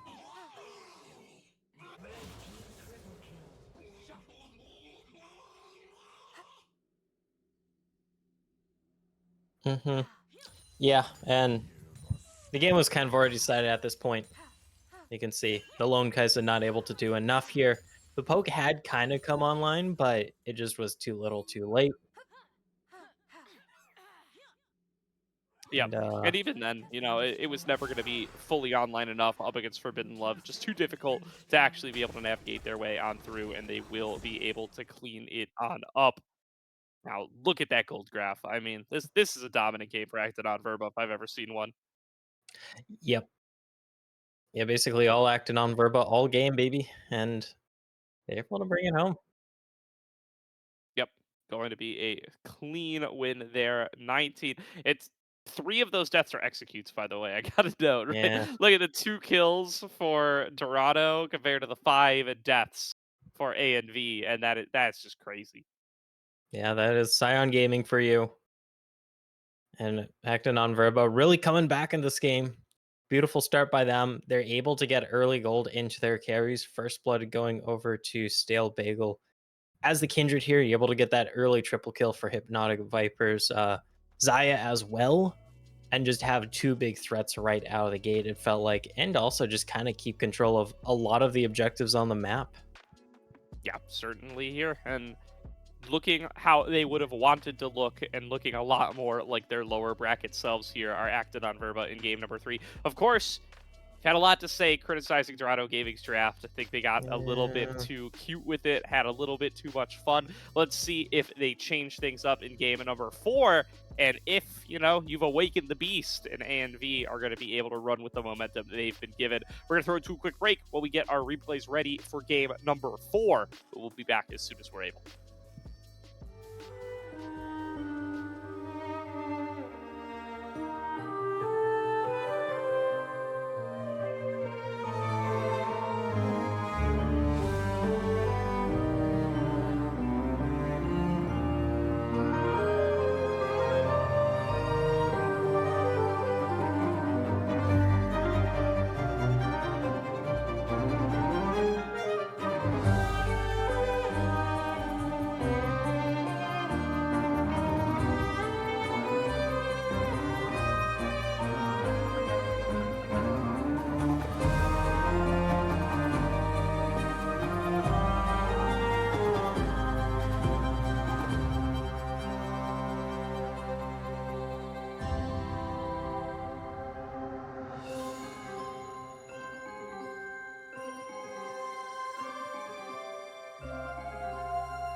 Welcome back, everybody, to tonight's broadcast of the Risen Mythical League Grand Finals, where Acted on Verba have broken the loss streak and gotten themselves their first win of the night.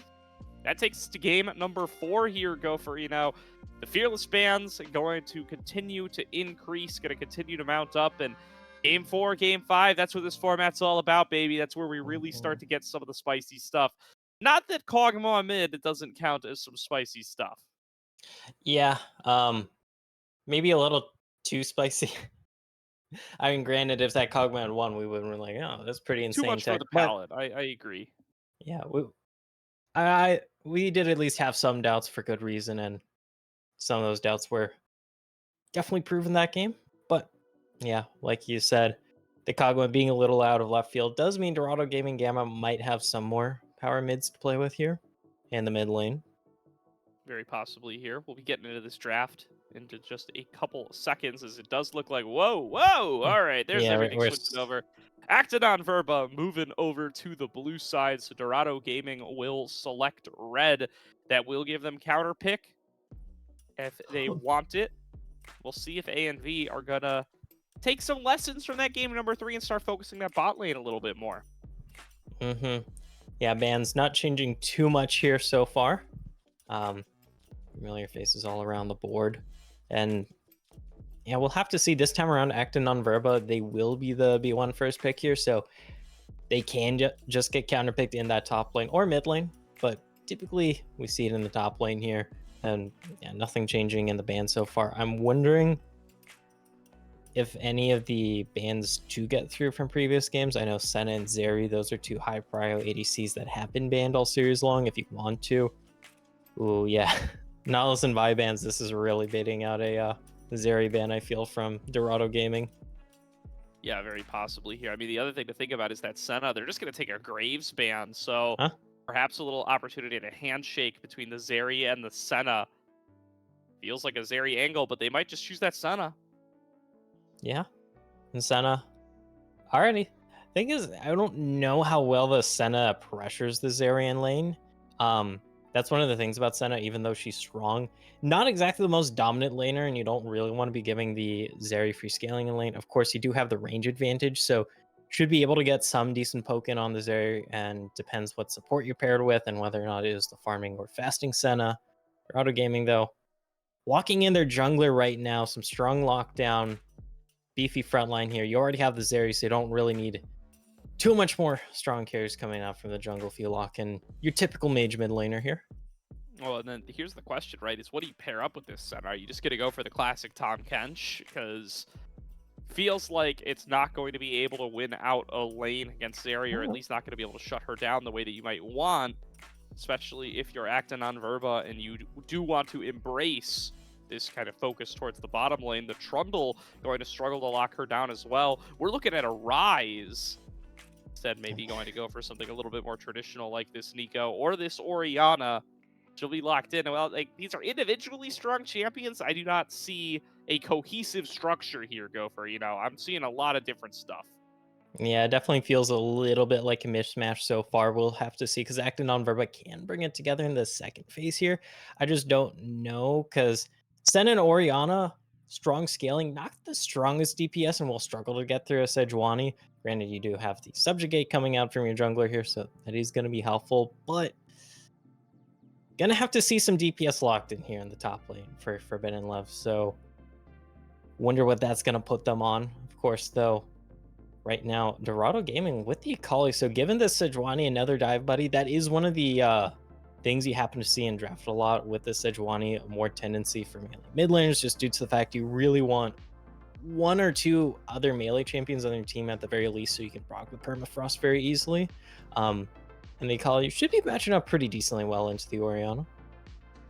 Certainly should be, and will give a big opportunity here to the side of Kerrigan, who's been so good in this mid lane throughout this series. I think struggling a little bit on the Kog'Maw perhaps in game number 3, but has been very good at holding it down in the mid lane. Other than that, and now getting a counter pick aggressive matchup here in this Akali into the Orianna will be tough for the first couple of levels, but if you're able to get into the later game, you are going to be quite strong. A Thresh with a Zeri would be interesting to me. I think something more traditional might be a little bit more in the cards here. The Lulu is banned away. Let's see what they want to go for. Yeah, I think Slayer and Bonfire just memeing a little with the hovers here, but it's gonna be the Blitzcrank actually. That goes well into Orianna plus Senna, two great champions to pull on in. The thing is, Senna is usually paired with a champion that doesn't mind getting hooked bot lane. You don't typically see Senna plus Enchanter, so not gonna have as many targets, but does work well into the Senna plus Orianna. Don't know how well it pairs with the Zeri actually, so maybe a little bit of disconnect there, but still very strong pickings here available just thanks to the fact you have that rock grab. Well, Axodon Verba, they're going for it. They snap up the Garen for Forbidden Love in the top lane, blind, with Dorado able to get their pick at the litter for top laners. They found some success after locking in the Scion. They are going to look to repeat that. And this Wukong would... All right, so here's the question, right? Wukong Senna bot lane is a thing. So it could be Trundle in the jungle. It could also be Trundle bot lane with Wukong in the jungle. I don't know if you want to run Trundle bot with Senna. Yeah, I don't know. Like- It's not... I would rather the Wukong Senna. That would be my pick. Yeah. Because the question is, what does the Trundle really do into the Zeri? Like, if you put down a pillar, the Zeri just zips over it. Whereas with Wukong, if you at least get the Cyclone down, you're keeping that Zeri down for an extra second or so. So I'm leaning towards the Wukong in the bot lane. Definitely an interesting comp from Actinon Verba, but that is one of the consequences of locking in the Senna here. And they kind of want some extra damage, and it kind of just leads to them having a couple of meatballs that run at you. And we'll have to see if they're able to get through the gauntlet here before they get mowed down. Because if you're not able to threaten this Zeri here, you're going to have a hard time sticking on this Zeri, who will just kind of melt through your team. I mean, what's impressed me on Forbidden Love's Garen in the past is his ability to read fights, identify where the marksman's going to be going, and position himself to be able to punish on that Garen. Going to be critical for him to do that to this Zeri here if they're not able to lock her down super early on. Let's see if Actidon Verba are going to be able to do it to take us to a game number 5, or if Dorado Gaming Gamma are going to close out the series here and now. We're going to throw it to Slayer and Bonfire on the Rift as we kick off game number 4. Yeah. Fearless drafts in all their glory for ANV, who are back in the kitchen. Time to figure out if they're about to burn whatever they've got in the pot. That is Wukong for Hypnotic Viper with the Senna. We can already see Bonfire. It's that fasting Senna. Wukong going to be farming, but I don't know how much time you're going to have to talk because it's our Blitzcrank on the Rift. Yeah, they want to go for something, but whenever you see a Blitzcrank on the other team, you already know what's happening, and they're all playing safe. They're covering their angles, making sure that the Blitzcrank can't grab himself an early kill, start this game, pivotal game 4 off. I don't think I've ever casted a Wukong AD carry. But there's a first time for everything, Slayer. Yeah, I've seen the tech. I understand the tech. Can you You execute like the that tech?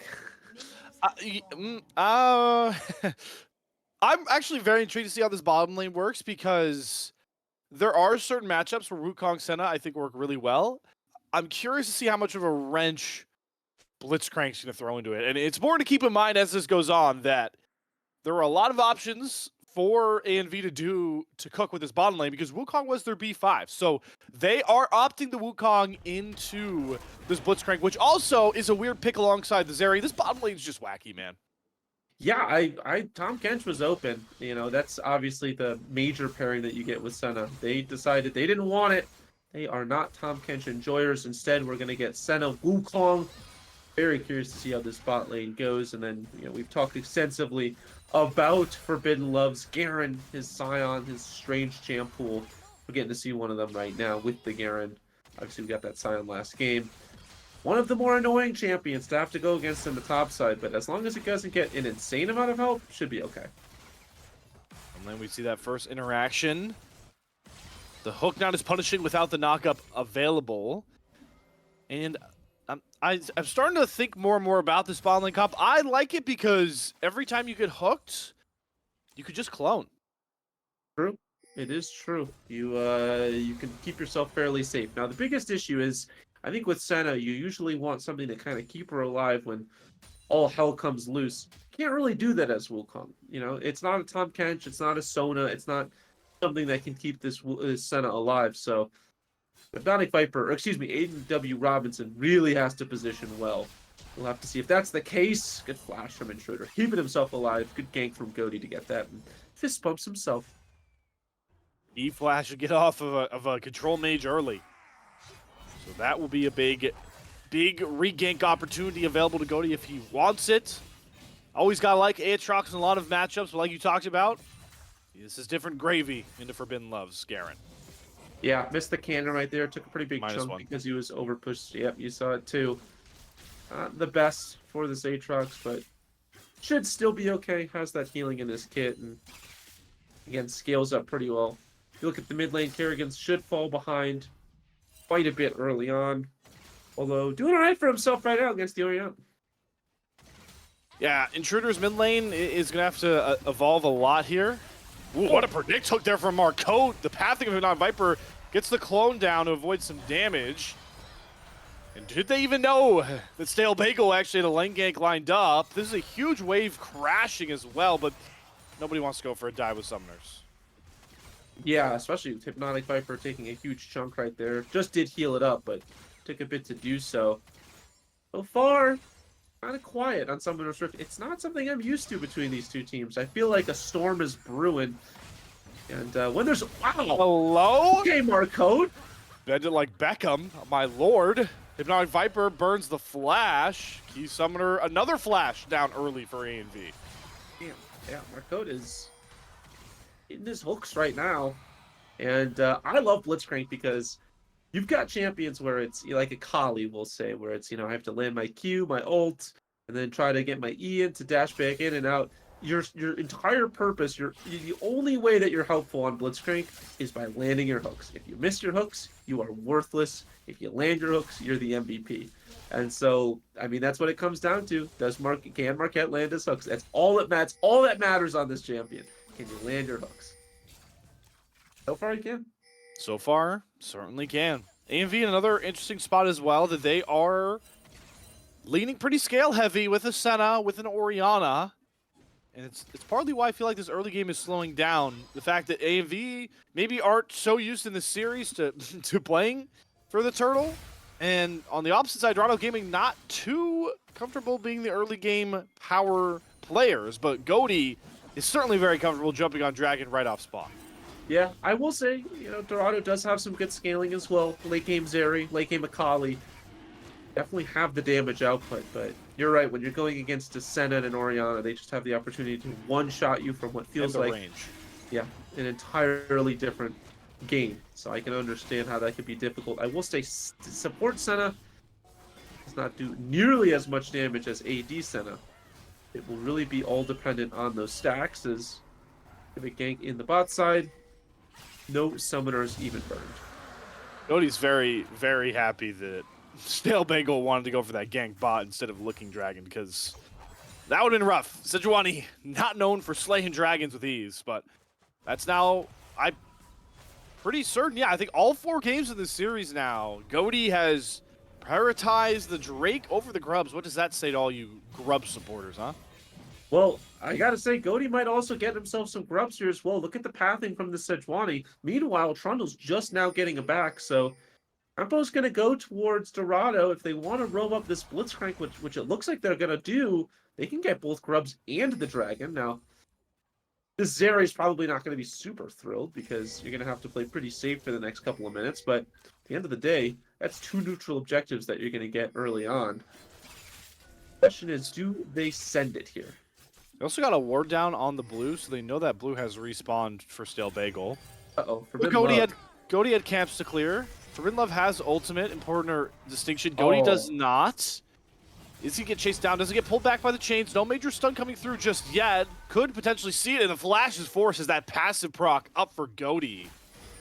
That's the 3rd time that we've seen an A&V member having to burn Flash in this early stage. Yeah, and that Flash is going to matter tenfold because it does mean that you kind of have to just give up this objective. Yeah, you get ultimate off of Hazam, but Flash on Garen's fairly important, especially because you will be frontlining most of it alongside the Trundle, and so they give it up, and Blair, my friend, that is Grubs and Dragon. A bountiful reward for DOGG. Obviously, we're in Mythical League, which is a lower level of competition, but the last I saw the statistics on teams that high tier 1 levels that were able to grab first Drake and first 3 Void Grubs was a very staggeringly high number. I don't want to say like an 80%, but the last if I can remember, it is a super majority almost worth of percentage statistics. I'm a journalism major, guys. Don't hanker me too much on the math. We'll have to see if the stats are in favor of DOGG trying to grab themselves a huge victory right here. Would push them over the finish line, would get them the grand finals win and the trifecta for the organization this year in Risen. It'd be a massive win for them. On the other side of things, ANV trying to show that they are the outlier. Keep this comeback chugging along. Gold lead slightly leaning towards ANV with some farm leads they've got going for themselves, interestingly enough. One of them being the melee Wukong over the Zeri.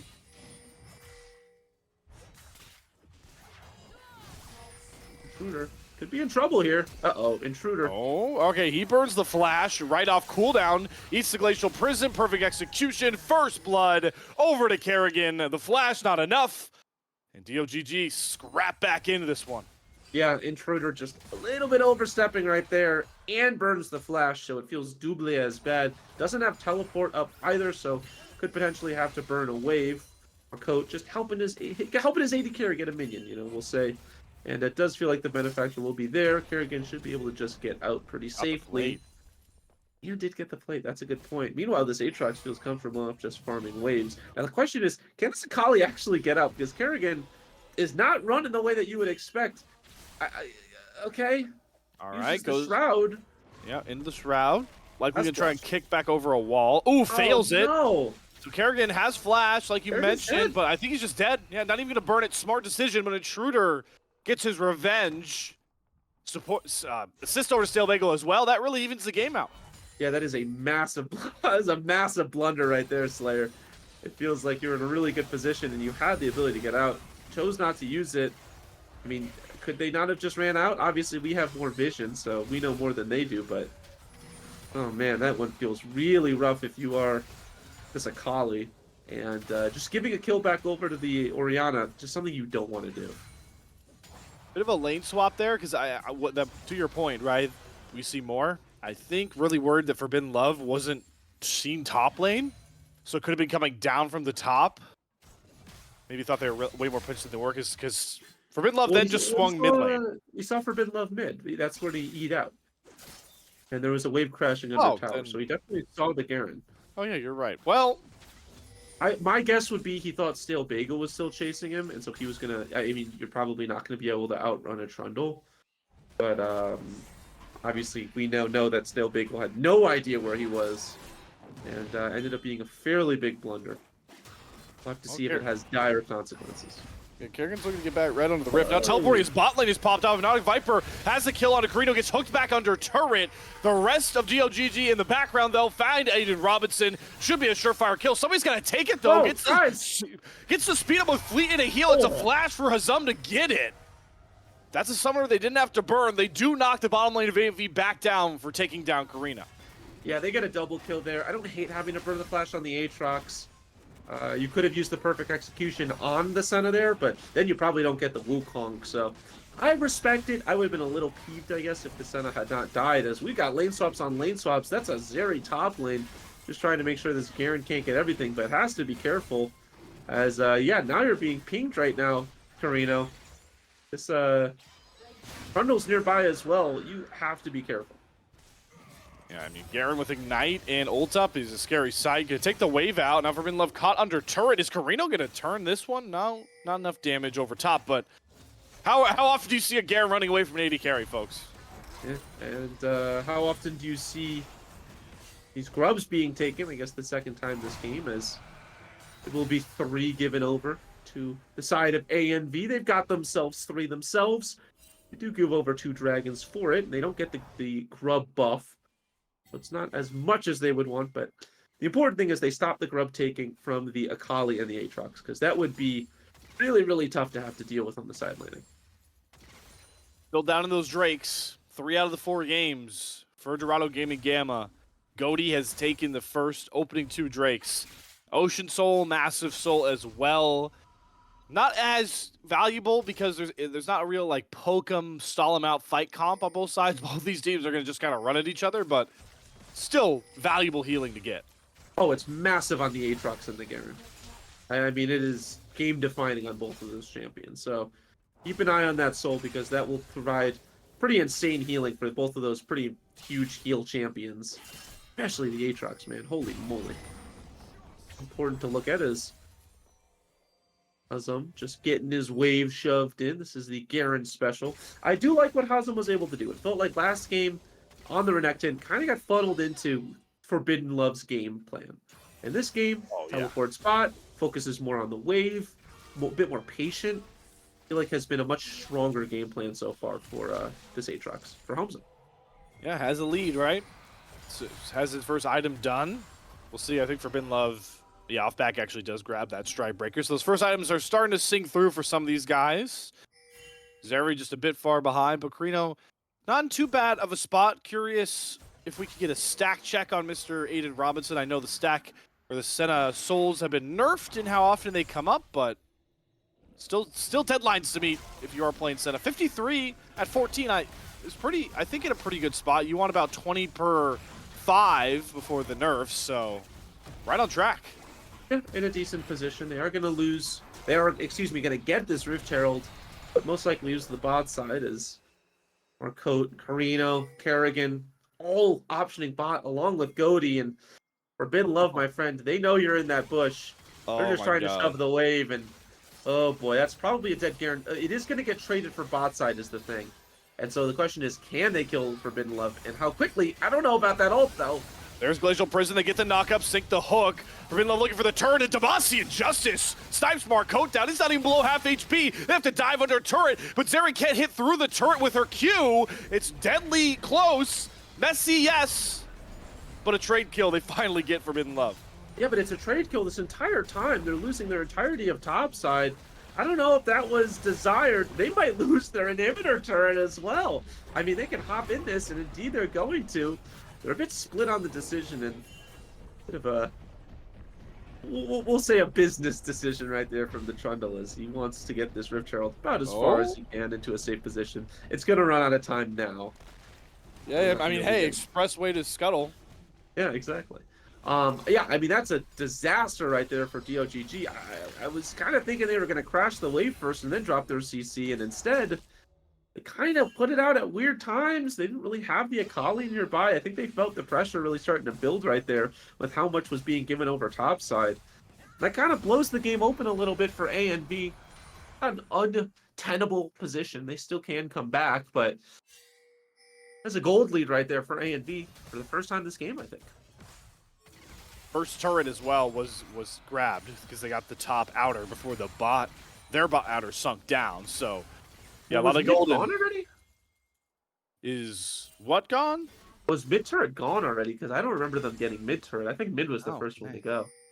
Mid or top, whichever one was the first one, they grabbed first turret gold regardless. Yeah, which is big, and we talk about all the time. How much of the map does this open up, especially back towards that Baron that will spawn in a couple of minutes now that all those turrets topside are down? Does mean that they're going to have to catch this wave, make sure they can't take their mid turret or at least get good damage on it, which gives them full control of this Dragon Pit. This is going to be soul point in about 10 seconds. Let's feel like A and B. Oh, got Hypnotic Viper, and he's just dead before he get a Cyclone or anything out. Great find from our code. Intruder's going to be next to fall. Kerrigan, perfect executes onto him. Aiden Robinson forced to run away. Hazem fully unleashed with this Aatrox ultimate. Everybody from A&V cornered. Forbidden Love cannot find an angle onto a carry. He gets flashes, but that's a mere side prospect to find. It looks for the kill onto Grody. Doesn't even find that one. Carino free firing on the Zeri. Will he find a kill? No, Aiden Robinson gets one back, but it's a resounding fight win. Dorado Gaming stranglehold on game 4. I mean, that is the essence of Blitzcrank, Slayer. You haven't gotten a hook in a while? You're worthless, Marcote. Wait, I want ya. And then he finds the perfect hook on Hypnotic Viper, able to kill that, really one of their only engage tools before the fight even starts. And then the Sejuani ult, again, just slices through everybody to find Intruder. That's 2 of the biggest carries down. And the fight was won from there. And this is such a good pick comp from DOGG. If they find the pick, that is a massive team fight win incoming. And indeed, they get it. They get the pick. And at this point, they have 2 big pillars to build on. Aatrox and Akali. Yeah, it's scary. 9-1 between the 2 of them right now. Medjai's for another game for Karrigan on a melee, another melee AP damage dealer, by the way, that he builds that Medjai's on. So super confident he'll be able to keep those stacks up, and he's hunting for more. Phase Rush Forbidden Love doesn't eat the Glacial Prison, so we'll be able to walk out. Gets a couple of taunts in there after that one. Very close. Very, very close to hitting that. But yes, like you said, just misses. Gets some taunts out. Karrigan did not burn ultimate, so perfect execution is still perfect. Question is, will Hazam die here? Does he know that there's so many people optioned bot? It's a pretty big shutdown. He doesn't want to give up. This is the initial engage on Hypnotic Viper. Has to be careful now, and indeed has to burn the ultimate. Ooh, but his cloak's down. He gets, yeah, he gets hooked back into Hazam, who has the World Ender going, but that sweet spot, not enough damage just yet. Hypnotic Viper playing on the edge, and he's got to be more careful with how pivotal this guy is to the entire engage, the philosophy behind ANV's comp. I mean, I understand the decision to go in. You have that ultimate. It felt like the Aatrox had burned a lot of their cooldowns, but like you said, Hypnotic Viper dies before you have the ability to burn the Cyclone in a team fight. His Wukong is worthless, man. And so you really, really need to survive long enough to be able to use at least that ultimate. You can die after that, but you at least need to be able to use that ultimate. How's your dodging, Forbidden Love? Pretty good. Now, it's important to remember, this is Forbidden Love's game plan. He enjoys pulling members up top. He thrives off of it when he plays this Garen. So every time you see people venture up top side, they're playing into Forbidden Love's hands. Yeah, I think the important thing is they need to be able to get stuff across the map because of it. And they're getting bot push, so indeed they are. But there has been moments where Forbidden Love's been side laning, and they've thrown some members top, and because they're down, there's just not a lot that they can do about it. But that was a good one. Like you said, that was a good one. They should be able to knock down this bot turret soon. Oh, that's World Ender. Whoa. Hold on. Viper is super squishy with just an Eclipse and a Tiamat, and that was way too simple for Hazam. He dashed in. I guess you don't think you can get out against ulting Aatrox, but when you dash in, you are just securing your fate right there, and it's going to be a gray screen, my friend. Not much you can do about it. This Aatrox. Look how squishy Hypnotic Viper's Wukong is. I mean, you're really hoping for the perfect engage. You go in, you get your ultimate and a Q down, Q auto, and you get that shield. You do a little more burst of damage. That's kind of the hope with that build, but like you said, you're much, much squishier than you probably have any right to be. Okay. Maybe an overstep here from Hazam and Goaty. Stale Bagel pops the Subjugate. Hypnotic Viper teleporting back in, looking for revenge with the Cyclone. We'll drop it onto Hazam, supporting that shutdown. All of AMV are here, but the damage isn't quite there just yet. Forbidden Love flanking the flanker of Karrigan. They get the shutdown on Hazam. Now they have Karrigan pinned. Goes golden, but gets popped. Demacia Justice. And AMV answer the call. They punish the overstep beautifully. Yeah, I mean, they recognized that too many members were running a little bit too free in the bot side. They slap them down right there with a disobedient hand. Now, the question is, what can they get because of it? Those kills are nice. It helps even the gold, actually gives you the gold lead. But their eyes are on something better right now, Slayer. I mean, their eyes are on Baron. Can they do it before the respawns come out? That's the real question. Is I think DOGG recognize, hey, they're probably going to turn towards Baron here. Oh, they're on it. Hazam has teleport up in 3. Karrigan does not have to run from base. Goaty looking to be maybe a potential hero steal here. There's a teleport to Hazam. They pull out the Wukong from the pit. Hypnotic Viper will... Oh, it's just a clone. I got doubled up, so Hypnotic Viper is still safe. Dorado Gaming, though, they're looking for the engage. They're looking to get their championship. Maybe here at this fight. Hazam going in with the World Ender. Great shockwave onto Marcona. Hazam with the healing. Keeps him topped up. And now the Zeri gets the free fire. Garino steps up. A flash forward. Karrigan gets the shortcut. Forces Aiden Robinson over the wall with a flash of his own. Garino picks him off with the W through the wall. Dorado Gaming, once Karrigan showed up, look good enough for the Baron. Maybe even 2 on the way out. Oh, Karrigan so clean with this Akali right there. Can he get one more? He's gonna watch this, by the way, Slayer, and he's gonna say, "Oh my God, he was right there, wasn't he?" All right, well, doesn't get one more, but still a massive fight right there for them. They're able to knock down, I believe, the mid turret almost, and more importantly, that's Ocean Soul on an Aatrox. And so, if you thought Hazam was healing a lot before, I got news for you. This Aatrox is gonna heal so much. And Goaty too, right? Healing like that's always helpful on a tank as well. And I love the response here. I don't know if everyone caught it. That Executioner's Calling was already on Aiden Robinson, but as the Ocean Soul went through, Forbidden Love purchases his own heal cut as well. You're going to have to stock up on that more than just those two if you're A&V for my taste. Yeah, I also think that that's going to really bring you behind a little bit in terms of the item state, we'll say. I just made that word up. It feels like, sure, it's 40,000 to 40,000 in gold, but that's 1,600 already used just on anti-heal, and realistically, the only person that's healing is the Aatrox. Now, albeit, it's good to stop the healing as much on the Aatrox, but the fact that you have to burn that much solely on an Aatrox means you're not able to get other core items, which is going to put you behind. And so it probably feels more like 40,000 to 38,000. I'm just spitballing here. I think that's a great point. I think especially great because Aiden Robinson has that serrated Dirk and the Executioner's Calling, so it's at least breaking up the build path here for the Senna that desperately needs gold fasting. So puts him in a tough spot. At least for Forbidden Love, he's on 2 items. Like, he can build a 3rd item into it. This has really stunted the growth of a main damage dealer for A&V. Yeah, the Senna feels like has really been in a tough position this game. It is not really paid dividends as you would expect a Senna to, and it's one of the most high priority champions to grab. Hasn't really shown why. As Stale Bagel, we've got ourselves a tank fight in the top side. Yeah, Subjugate is dropped by Stale Bagel. Don't know if you really needed to use that. We'll be down if a Baron turn comes across. Goaty, though, is certainly a lot more worse for wear, but all DOG really are looking to get is turrets down so they can set up more aggressive wards in this jungle. Yeah, now they have every outer, so this jungle is suddenly going to get a lot more dangerous for A&V to walk into, and they don't have any vision on the Baron. Now, they must know because that's 5 members that immediately dropped off the map, so you'd imagine they're going to come over, but look at where Stale Bagel is! All the way in the bot jungle, even if they know He's on a ward. He's on a ward too. There's a pink in that brush, so they have all the confidence in the world that they'll get this secure. And they might look for a turn once more. Marcotte frontlining. There's the turn back. Shockwave lands onto a ton. There's the Cyclone. But where's the rest of the damage? No one else can get over the wall. Hypnotic Viper only gets 1. Kerrigan gets onto Aiden Robinson. Will find the trade. But the Zeri's free firing. Deja vu to game number 1. Carino and Hazem teaming up to knock down all of A&V. There falls Intruder. Forbidden Love can't run away with the phase rush from this one. Ace, potentially championship point. Dorado Gaming Gamma. Dorado Gaming Gamma bowled a little bit in Game 3, limit tested a little bit in Game 3, whatever you want to say.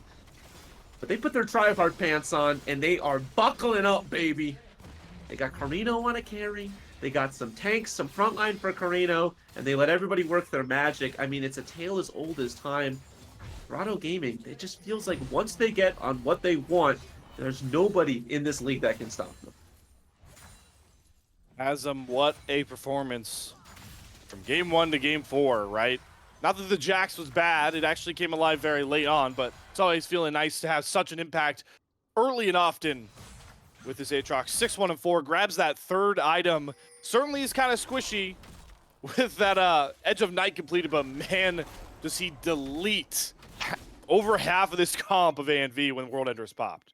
Yeah, and all you need is 1 auto and you suddenly heal half your health back up. So it's deceptively non-tanky. And, I mean, do we even need to speak on Carino being so fed as Kerrigan wants to go in for a fight here? Oh, but no, that's a lot of people.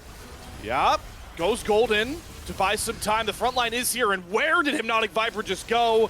Cyclone didn't even get a use, and look at the flake from Hazem. Might not even matter because DOG are just wiping the floor with A&V. 1 fleeting kill back, but it's a resounding successful fight once more. A resounding ace, and your mythical league winter 2024 champions, Dorado Gaming Gamma.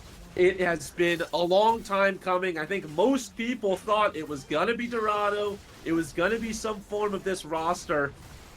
You can collect your flowers now at the exit gate. They do what was expected of them, and the Juggernauts, pardon me, make short use of Mythical League and grab the three-peat for themselves in style. Risen unstoppable, Risen Rampage, and now Risen Mythical League, all on the belt of Dorado Gaming and Zol, who's certainly very happy about that. Congratulations, Dorado Gaming. And my only question at this point is, when will we see an uncapped championship for this org? Because the sky feels like the limit with the way they build these rosters at every level. Dorado, they just have it, man. I don't know. I've talked extensively about when you've got a strong structure, you can really do whatever you want. It feels like Dorado's got that right now. They've got the staff, they've got the management, they've got the money. I mean, I hate to say it, but money probably drives a lot of this as well. They've got everything that they need to win championships, and they're doing it in spades right now. A massive congratulations to Dorado Gaming Gamma. They took care of business today. There's no better way to say it. In games 1, 2, and 4, it really felt like they would not be denied. Yeah, they went for the gentleman's sweep. Respectful. They had a little bit of fun with game number 3. Get a look at those final post-game graphs, and you know, a bit of fun, but my gosh, is that a steep drop-off. And once again, you know, Carino at the top of those damage charts. There wasn't one guy, though, in this series, Bonfire, that really stood out. I can point out moments from all 4 games where all 5 members of this Dorado Gaming Gamma squad looked on point. Yeah, it's tough to give an MVP. I don't know if we're going to... I think this is our chance to give our votes. I feel like it's got to be Carino, but really everybody had a fantastic series and had their moments where they really pulled their own weight and then some. You know, there were dips, but the peaks were just so much stronger. But at the end of the day, when you see an AD carry get that insanely fed in 3 different games, I think it has to go to Carino for me. Just an unbelievable performance on Jinx, on Smolder, and on Zeri. Don't give this guy hyperscaling AD carries, because he's going to absolutely go to work. Certainly. Guys like Hazum, though, to respond from getting camped topside to having a bounty on Jax at the end of game number 1. At Aatrox game was special. You got guys like Kerrigan, whose Silas and Akali were so demanding. A lot of good picks, but luckily for us, Bonfire, that is actually not our job to do.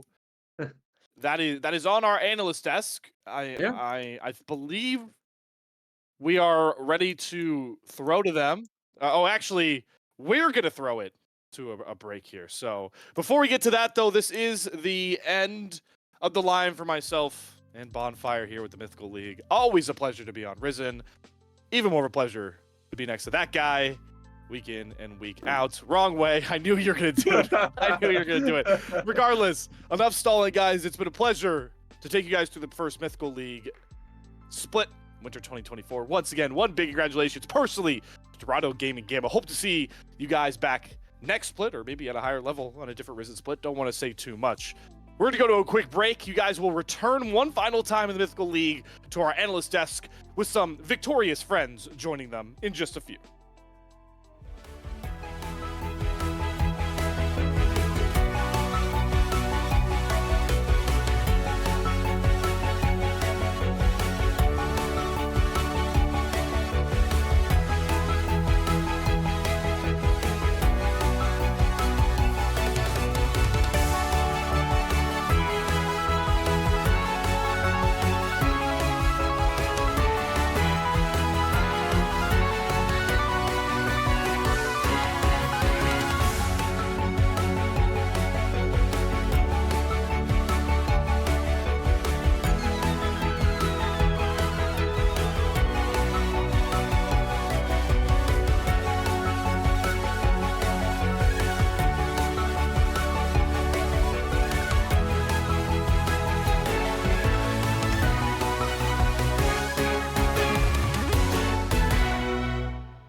Welcome back, everybody, to the Risen Mythical League, where we are joined by the victorious Carino and Hazem.